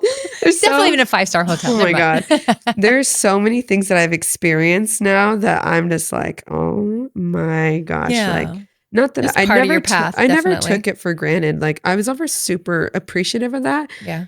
But the problem was it would get thrown in my face. But the thing is, like, he would plan all these things. I'm not a good planner. Yeah. I'm not a good planner. I'm just going with the flow. I really don't care. Sounds good. We haven't had a failure yet. And if there is, we'll go with it. You know, I do go with the flow. And like, I'm going to go to Japan later this year. And again, I'm just telling my friend, just make the itinerary and I'll pay for it. I'm down. I do not care. And so if I don't want to go to something, I won't go. But Right. Good for you. I have another friend that's in there, Japan right now. yeah, I heard it's amazing. Yeah. But yeah, no, I mean, it was still, I didn't wake up until 2025. And I had moved back. I moved back in with him in, I want to say like September of 2024. So we actually didn't live together for very long before I left him again. Oh, wow. Yeah. And yeah, things were pretty good. But like, you also have to understand that I thought for myself, I thought it was normal for people to have cameras in their homes. Inside? Inside. Oh. Like, I couldn't even be on a phone call with my mother Mm. and not get in trouble or question about what I was saying. Yeah. I mean, there was a camera in my room. Yeah. And crazy. Or like, you know, being on my phone. So I was never on my phone. Like at dinner, I mean, it's out of respect also. Like when I'm with my friends, I really don't go on my phone. I've just learned that. I mean, I go to a lot of business meetings and I would never be on my phone. But like with him, after being at work all day, we'd be sitting on the couch and I would want to be on my phone. Yeah. I want to scroll. Like I'm literally 24. I'm just a girl. But he'd be like, you know, this is our time. Get off your phone. Like, I can't believe you'd be on your phone while we're watching the show that I really don't care to watch. Right. And I would be like, okay. Or like if I couldn't even be in another room studying without him bothering me. Yeah. Or he'd be like, you know, are you almost done yet? Yeah. You know, why it's taking you so long? Oh, I'm sorry. I'm writing a 12-page paper. He sounds like he's really dependent upon you, codependent on you. Oh God. Yeah. It was weird though, because I mean, you wouldn't think that someone so much older than you would be like that. It's an emotional thing more than an age thing, though. You know that. I guess so. And like, that's when I finally woke up when I was 25. No, I was 26, just after celebrating my birthday. Like there was problems starting then in April. Yeah. And it kind of just took a change. Like it just took a turn. And, you know, I had like my own savings and stuff like that. But so I got in a car accident in 2024. And so I totaled the car out and, you know, I got paid out for it, but I didn't get another car yet because he had 2 cars. And so he would tell me like, oh, just take my other car. It's fine. But then at the same time, I was on a time limit. I had a curfew. Like, I mean, I wouldn't even be going out with my friends. Like I would literally be going over to my parents' house to have dinner or something like that. And he'd be like, where are you? Where are you? It's 8 p.m. Like you should get back here. Like don't abuse your privileges. Did he say that? Oh yeah. Oh, wow. I'm sorry. It's okay. Wow. It wasn't the worst of things that he said. But you know, so I was able to buy a car and, you know, like probably a couple months later, cause I'd saved the money up and he was like, no. You don't have to buy a car. Like save your money. Like just use mine. But then at the same time, I was under restriction. Right. And so that's another way he could financially control me for sure. For sure. Because when I went to grad school, he's like, you don't have to work. So, I mean, I had to quit my full-time job anyways. So I really wasn't worried about picking up a part-time job because he told me that I would be fine. Very reassuring because I didn't want to stop working right away because I didn't want to not have money And that's what happens. I mean, when you go to school, like that kind of intense program, Right. it's definitely, it takes up a lot of your time. Mm-hmm. I mean, I have classes until like 8 p.m. and I'm doing research. And I got my master's in business and science, which essentially is a MBA for biotech and science. So it was a lot. That's what my realm is. That's what my realm is. Like, that's what my bread and butter is. Yeah. But again, I woke up when I was 26 after June, after Father's Day. That was my last straw. Honestly, he actually cheated on me with my best friend in the same hotel room. So that was like the last thing. I got brainwashed. I was still brainwashed at the time where I like rationaled it, but that was the start of the end for me. Oh, wow. Yeah. Yeah. Who does that?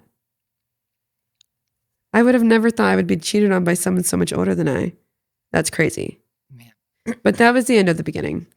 Or that was the beginning of the end.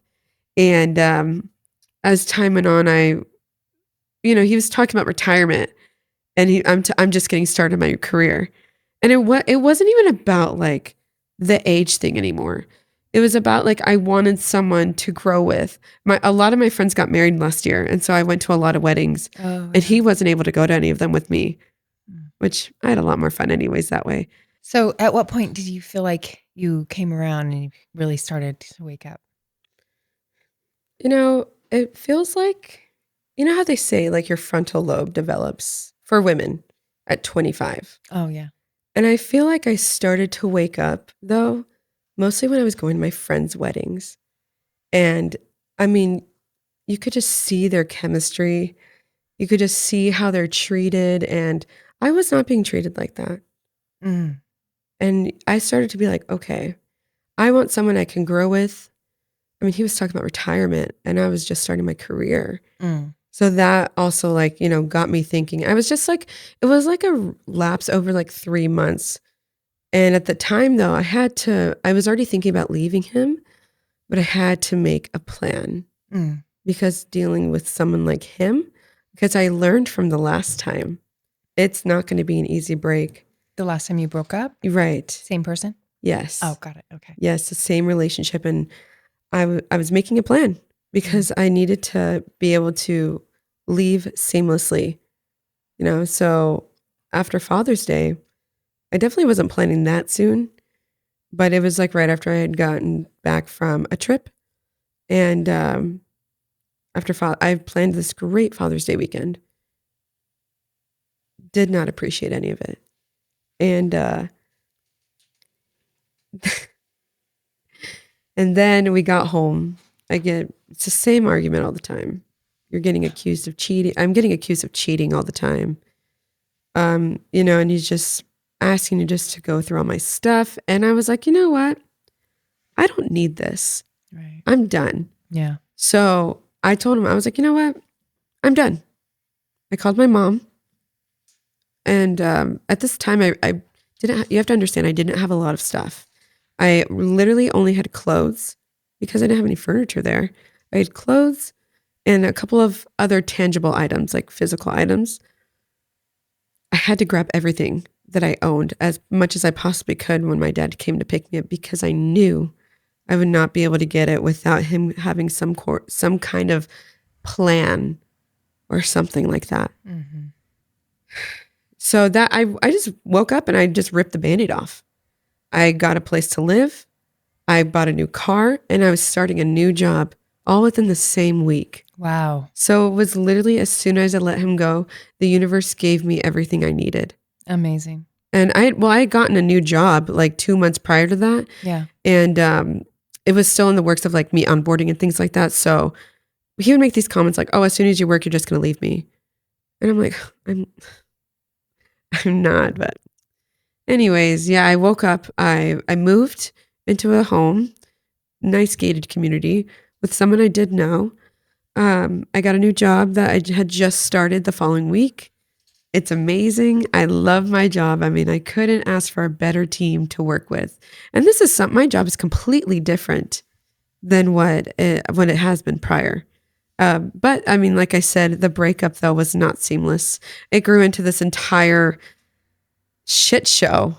Like that's literally the only way I can describe it. I mean, there's so many moving parts in it. And I mean, it was just an unraveling of lies and manipulation. And, honestly, through all the years I was with him, I did not realize I was being abused. Mm. I did not realize it. And, when people are hearing a relationship like, oh, like, why don't you just leave? That's so easy for people to say because they haven't been through it yet. Right. I've had friends that have been through some pretty crazy relationships, and I would just say, why don't, like, just leave. I'll pick you up. Like, I would, like, let's just leave. Right. Just block them. And it's not easy. It's not. It's so different. And like I had a trauma bond with that man. Yeah. I truly believe that, like, it was financially abusive, emotionally abusive. There was some physical abuse, but it was in the form of accidents. But yeah, no, definitely. I mean, I would classify this person as a narcissist. And Wow. I never, ever thought that. I mean, I loved him a lot. I loved him so much. And I really just put him before me. And I've never been so beat down in my life. I'm so sorry. Like that relationship, I would feel like it's a karmic relationship. Like it really broke me down emotionally as a person. I lost myself. That is I truly believe because it's just recent. Yeah. Last couple of months, I've really had to really figure out who I was and what do I want. I can do anything I want. I'm free. Yeah. I felt like I truly broke out of a jail. I was trapped in jail. I was trapped. It's such a mind fuck, isn't it? Oh God, yeah. It's crazy. It's so crazy because you're so strong. You're so independent. Yes. You've literally forged your way through your entire life. Yes. With your parents by your side, but you guiding your own compass. Yes. And this happens. Yes. I mean, it's so easy for you to get lost in the sauce. Right. Like it became a relationship that was about control. And I'm substantially younger than him. I was 22 years old when I got with him. I could never imagine dating a 22-year-old right now, and I'm 26. Like, there's so much to figure out. Like, it's crazy. It's a crazy experience. Like, you go through and, I had a lot of great things that I experienced with him. Like, the relationship was, I would not even say it was all bad, but it was pretty horrible. Once you think about it and analyze the things that went on, like the lies that come out, the things that you hear about yourself being told to people that know you. That's a disappointment for sure. It quite is. These are people that knew me for a while and, now they're persuaded that I'm this horrible person. And that's it's pretty devastating. Nobody likes being talked about, right? Let alone someone calling you these horrible names. Yeah. Pretty much everything in the book I've been called. Seriously. And what's crazy is that the messages that I've received from not only like my ex, but the friends too, like it's crazy that these older men literally write these messages, read them and think, yeah, this is great. This is. So you've received additional people from outside of the union. Yes. That cared. Yes. And had opinions. Yes. And my friends have never done that. Wow. Yeah. It's crazy. That's weird. It is. It's extremely weird. So yeah. It's giving. Yeah. Oh. I'm sorry you went through that. Let's talk about a little bit about life. Like the thing that I'm pretty impressed about, because I know 2020 and on was really hard for a lot of people to get jobs. Yes. Seems like you've been able to get job after job after job. Was it like that for you? Was it that easy? I don't know. Absolutely not.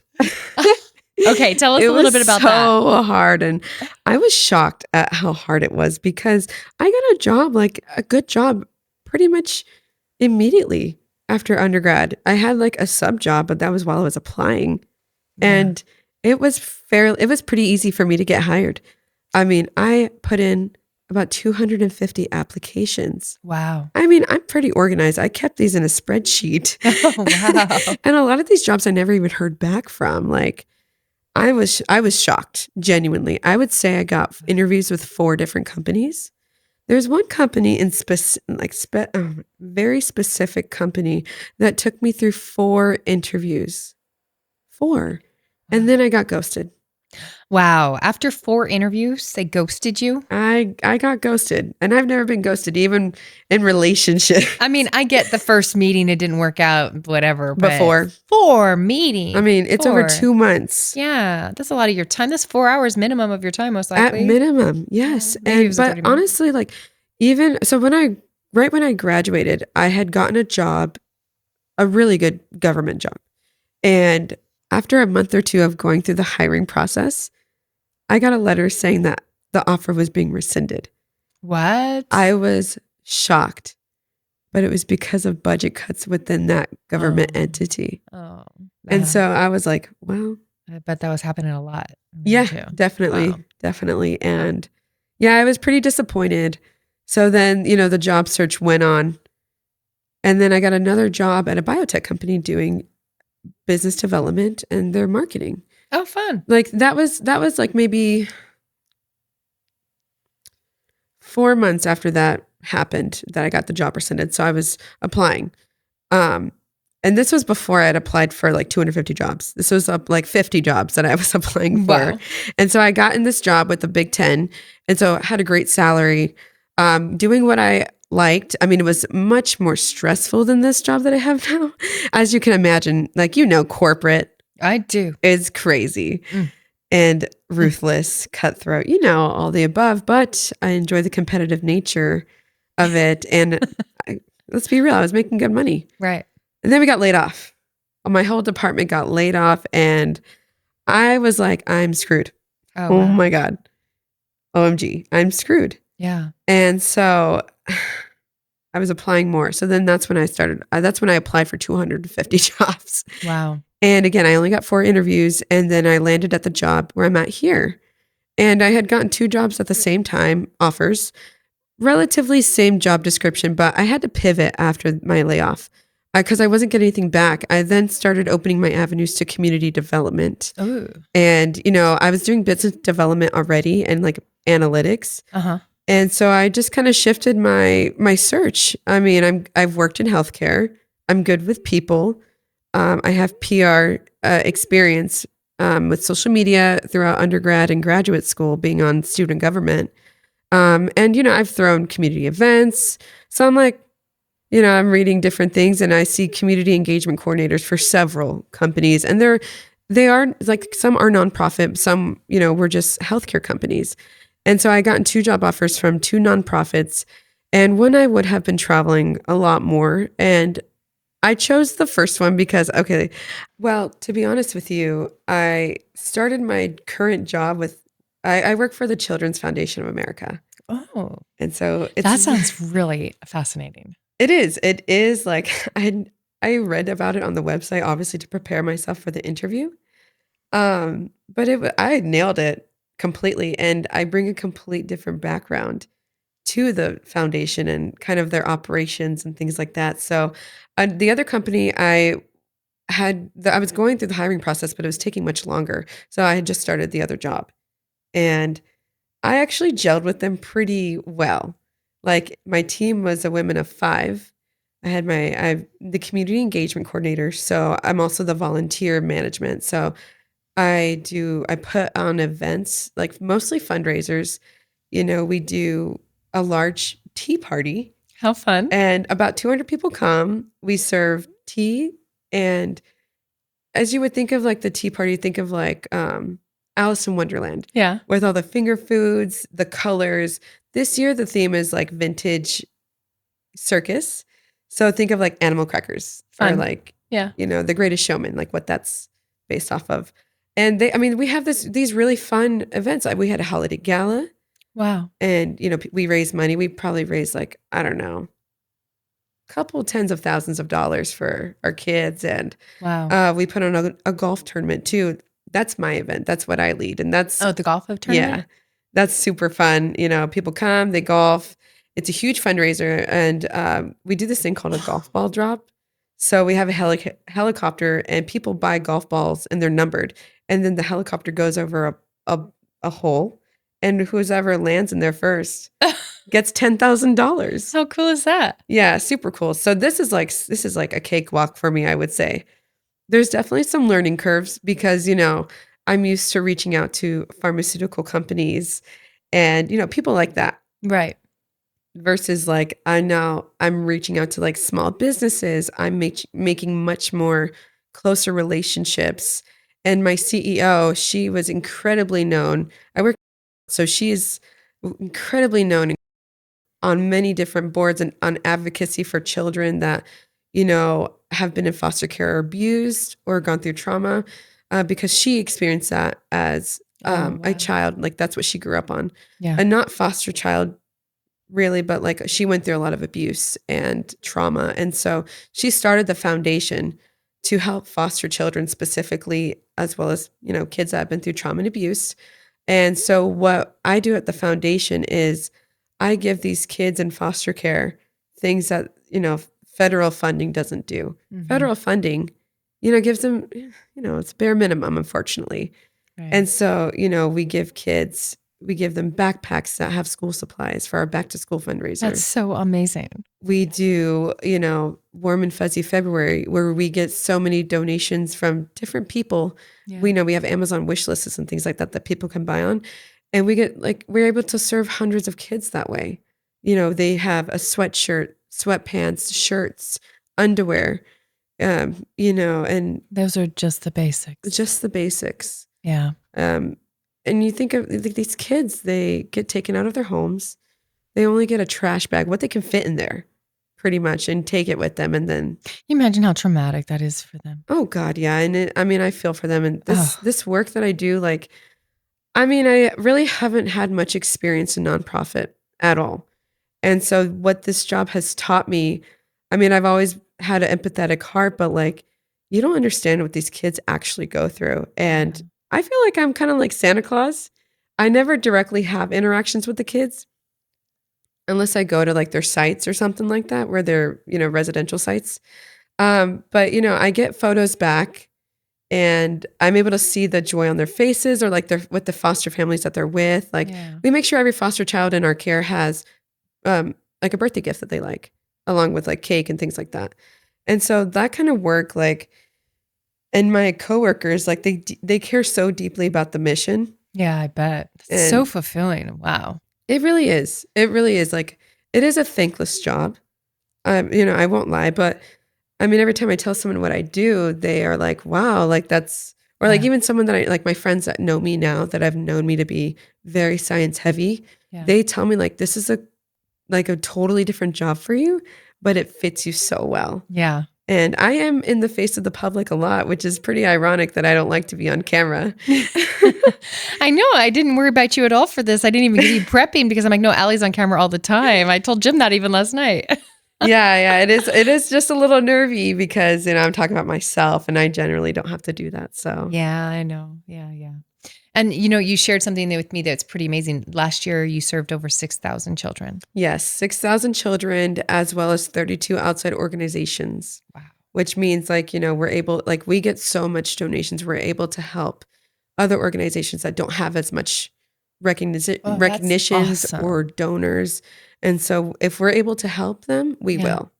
Definitely. That's awesome. What a gift. Is there a certain moment that stays with you the most of all this with working with the kids?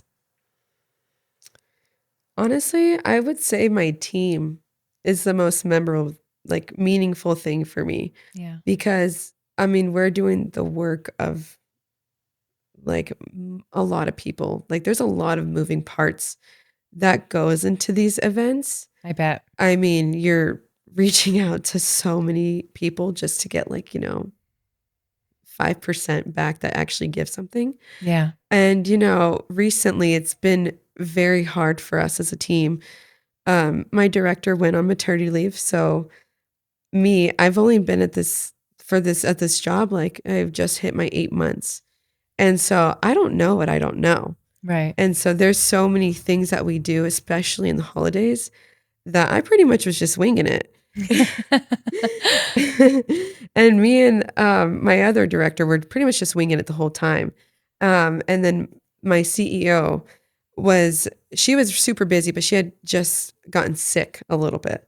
She just was going through some health challenges, but she was still there. She was, very strong and pushing through it. I mean, us that were close to her, we knew the struggles that she was going through, but as far as everybody else, really did not know. We spent a lot of time together as a team, Mm-hmm. like after hours.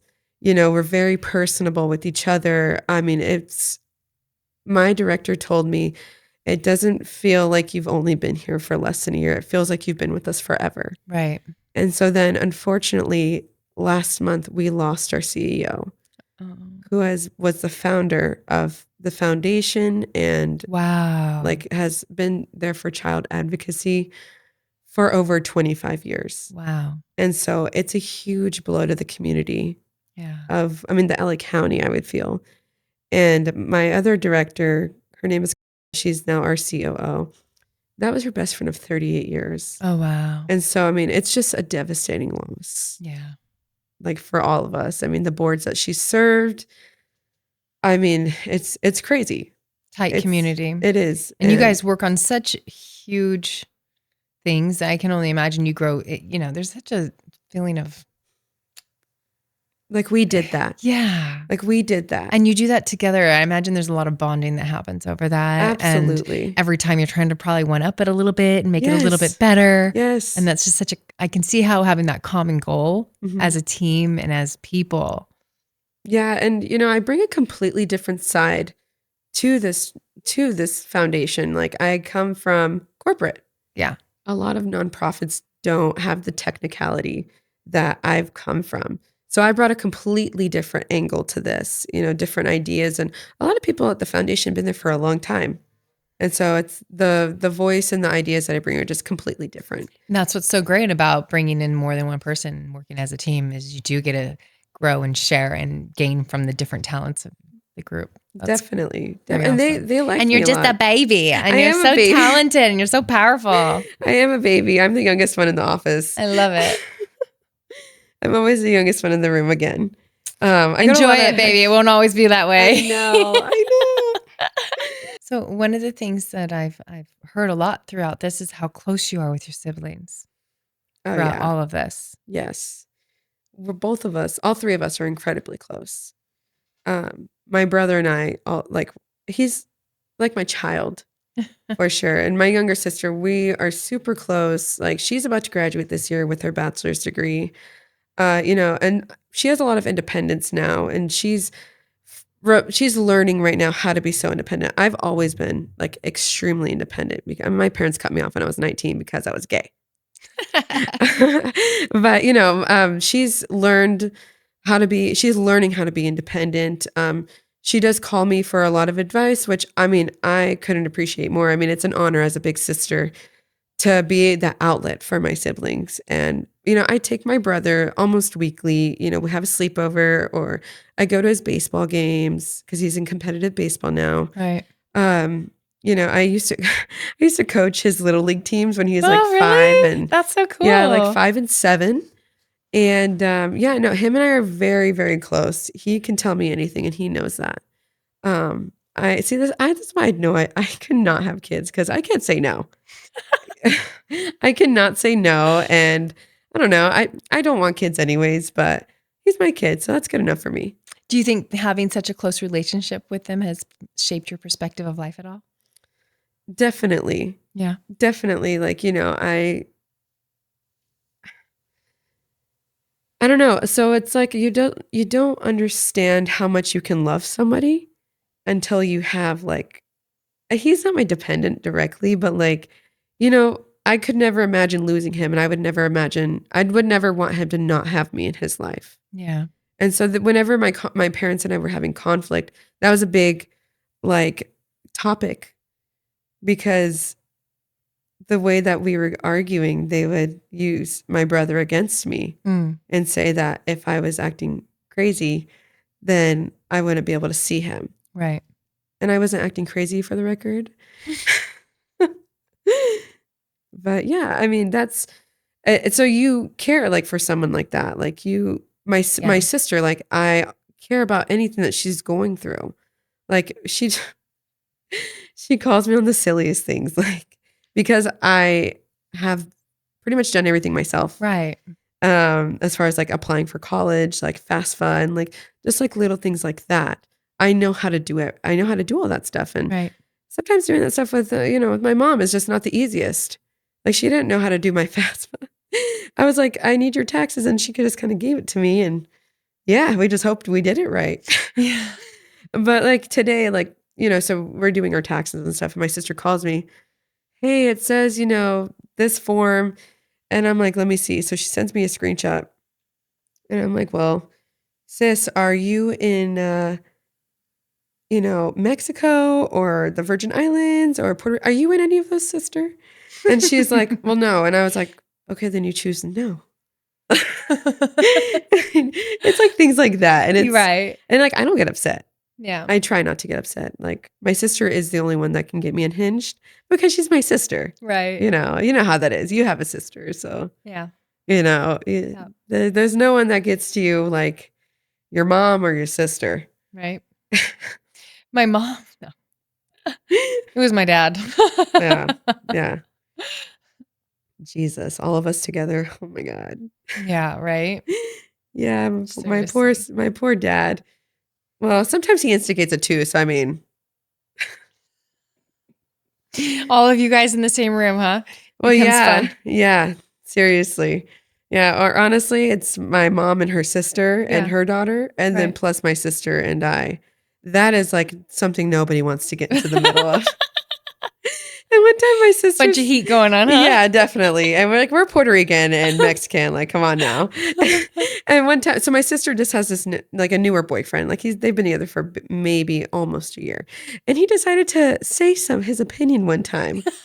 And Heaven forbid. no, you literally, have an opinion. yeah, we're all of us like stopped, and it was silent for like a good couple of seconds, and we looked at him, and he was like, "What?" And my sister was like, Oh, poor kid.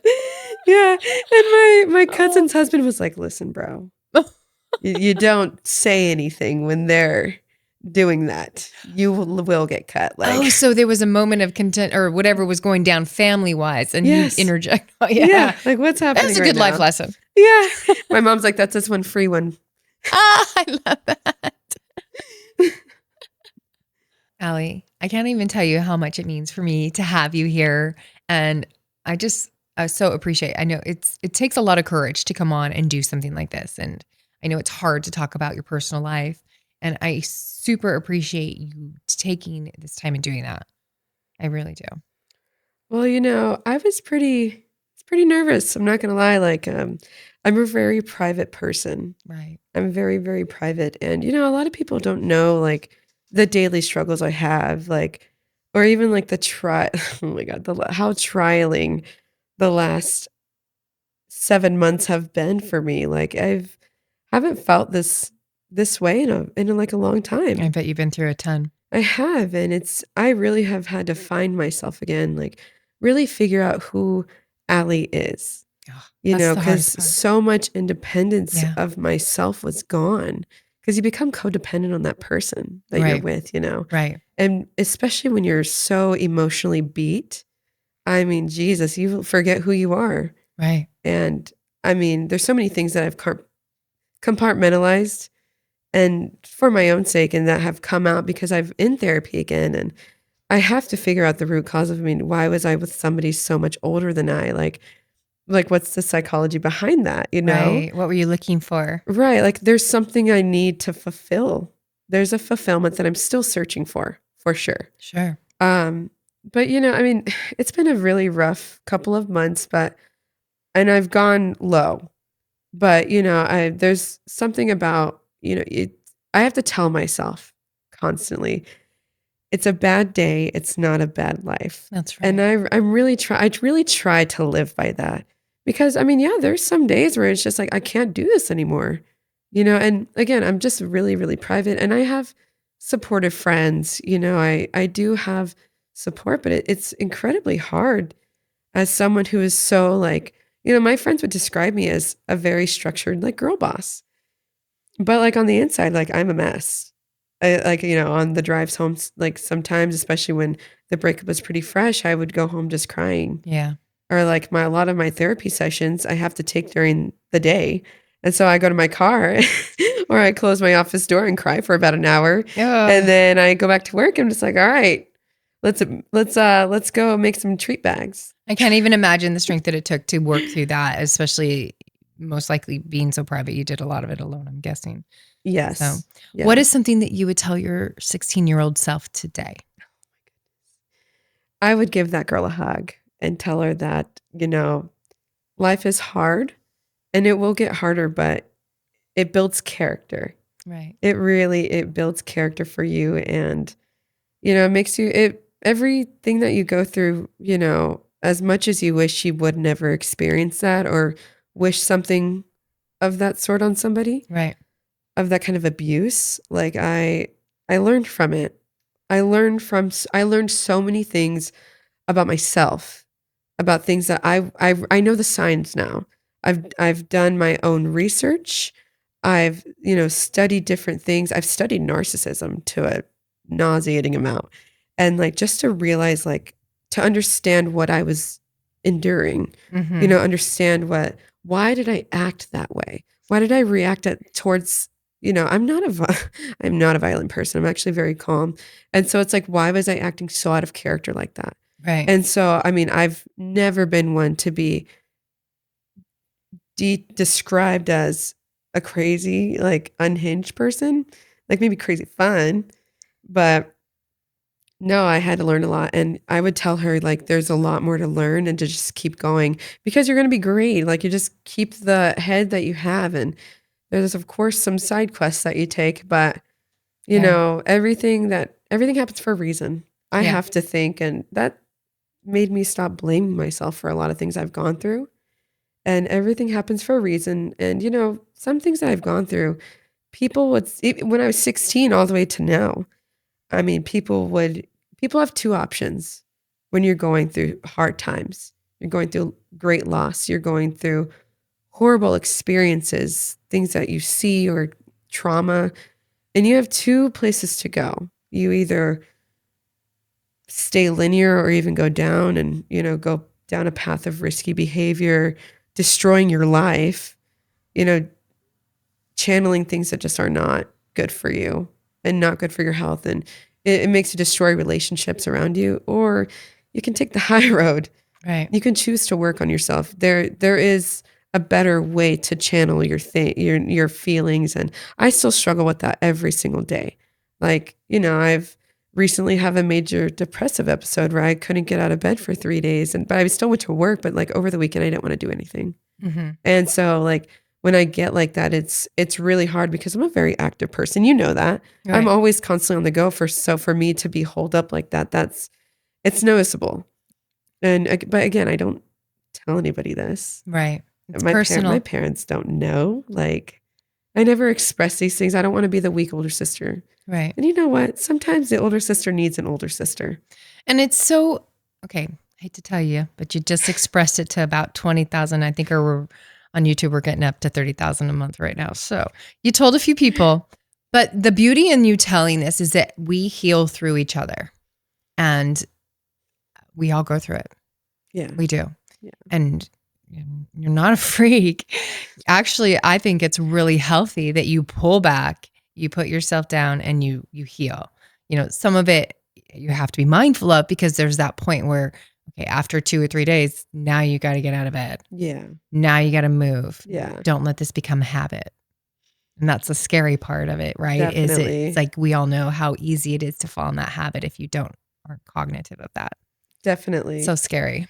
Absolutely. And sometimes because I have felt so not myself, like Right. I've been dealing with a lot of depression and anxiety and just, just not like, self-consciousness about myself. I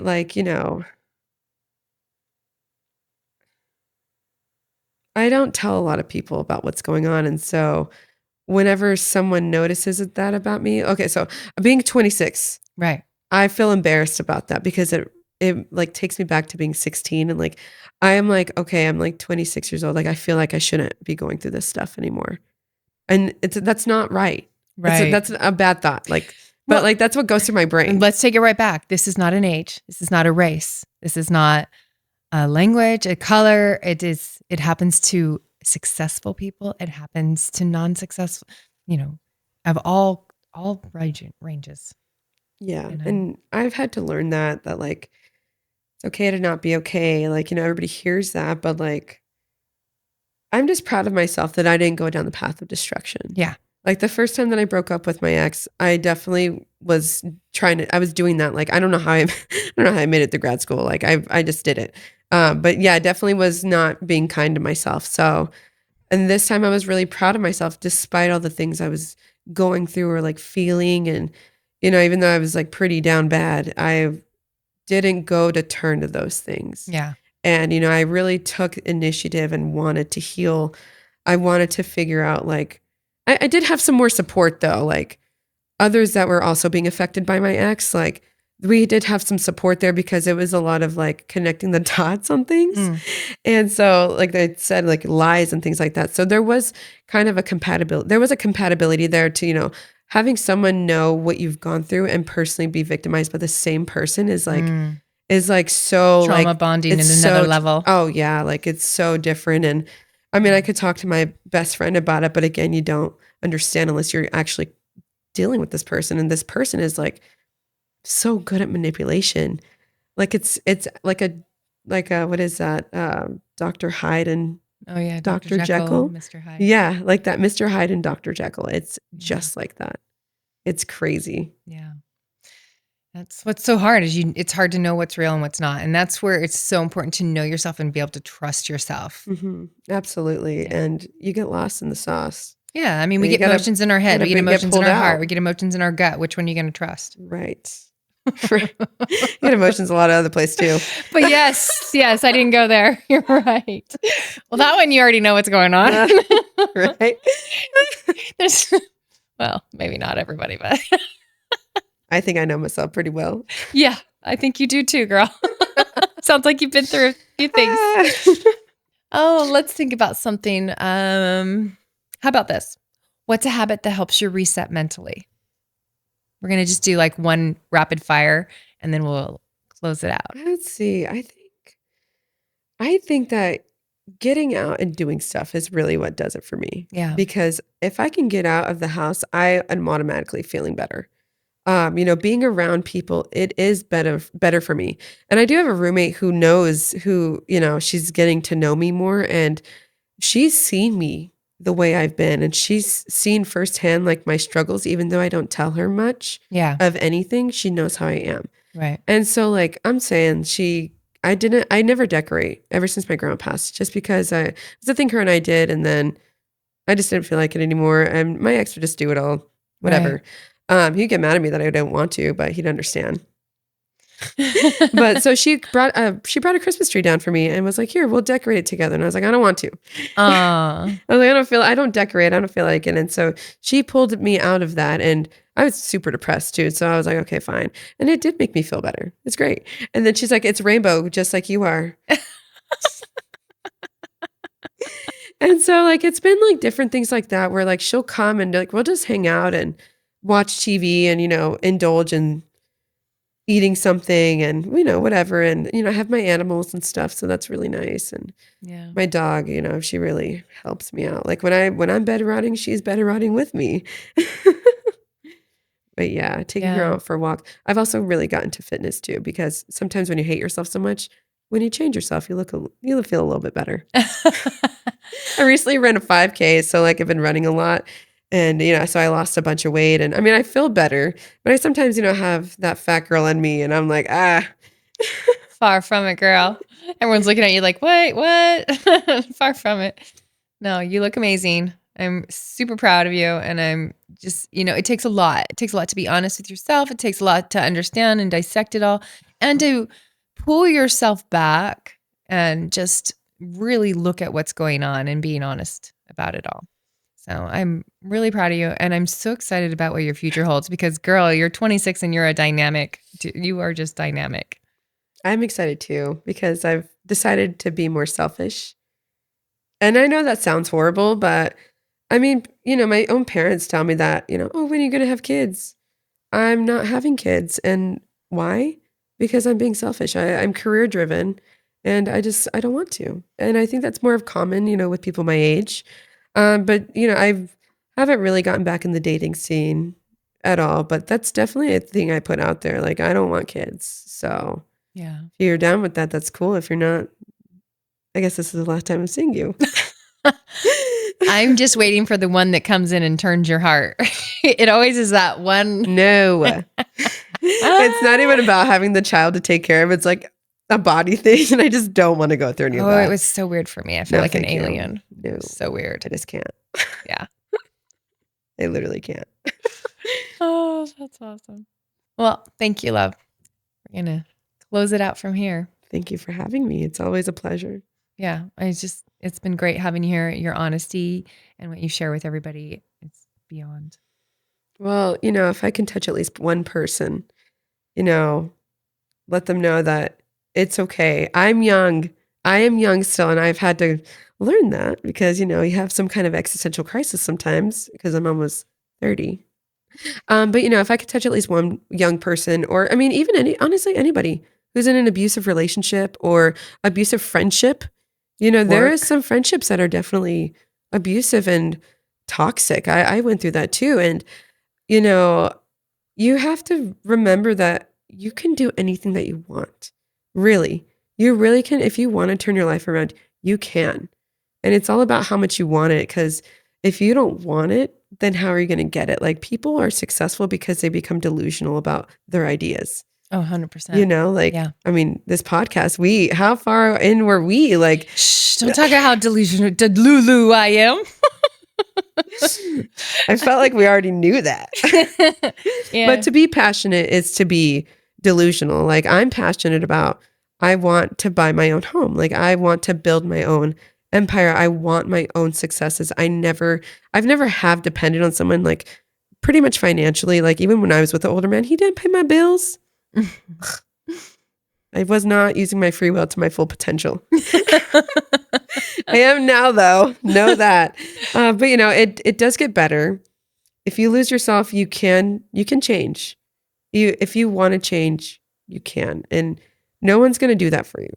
No one's going to say, hey, I'll pull you out of this. And you might have support, but again, it doesn't matter how much support you have until you want to change. That's right. And I learned that through many things, and thank God I don't have an addictive personality, but I'm able to pivot if I need to. I'm always quick on my feet. I've learned to survive being the oldest and going through so many tribulations with my parents, right? That I'm always have a plan A, B, C. Like I'm always ready to make a move, and you have to be like that.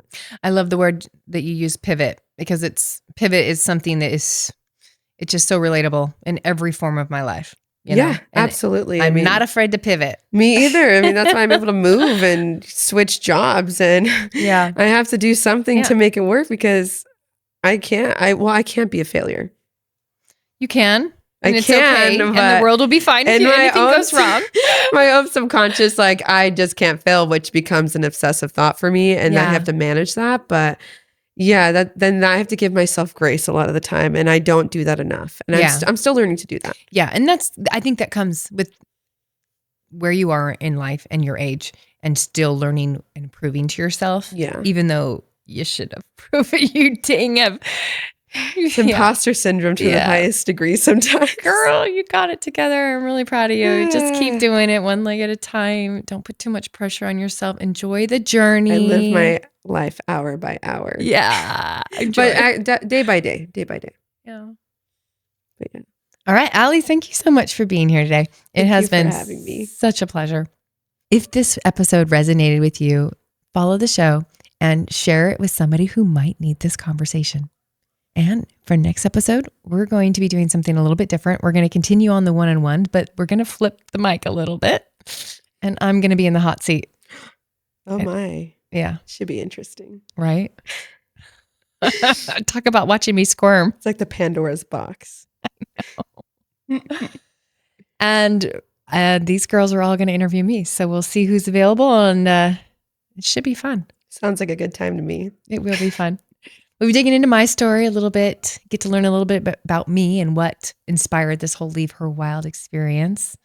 But other than that, we hope you guys will stick around. And if there's something that you heard here that resonated with you, please subscribe and follow us. And if you have a story you'd like to share, please don't forget you can share it with on any of our socials, DM us, or reach out to us directly. Thank you again and have a wonderful night.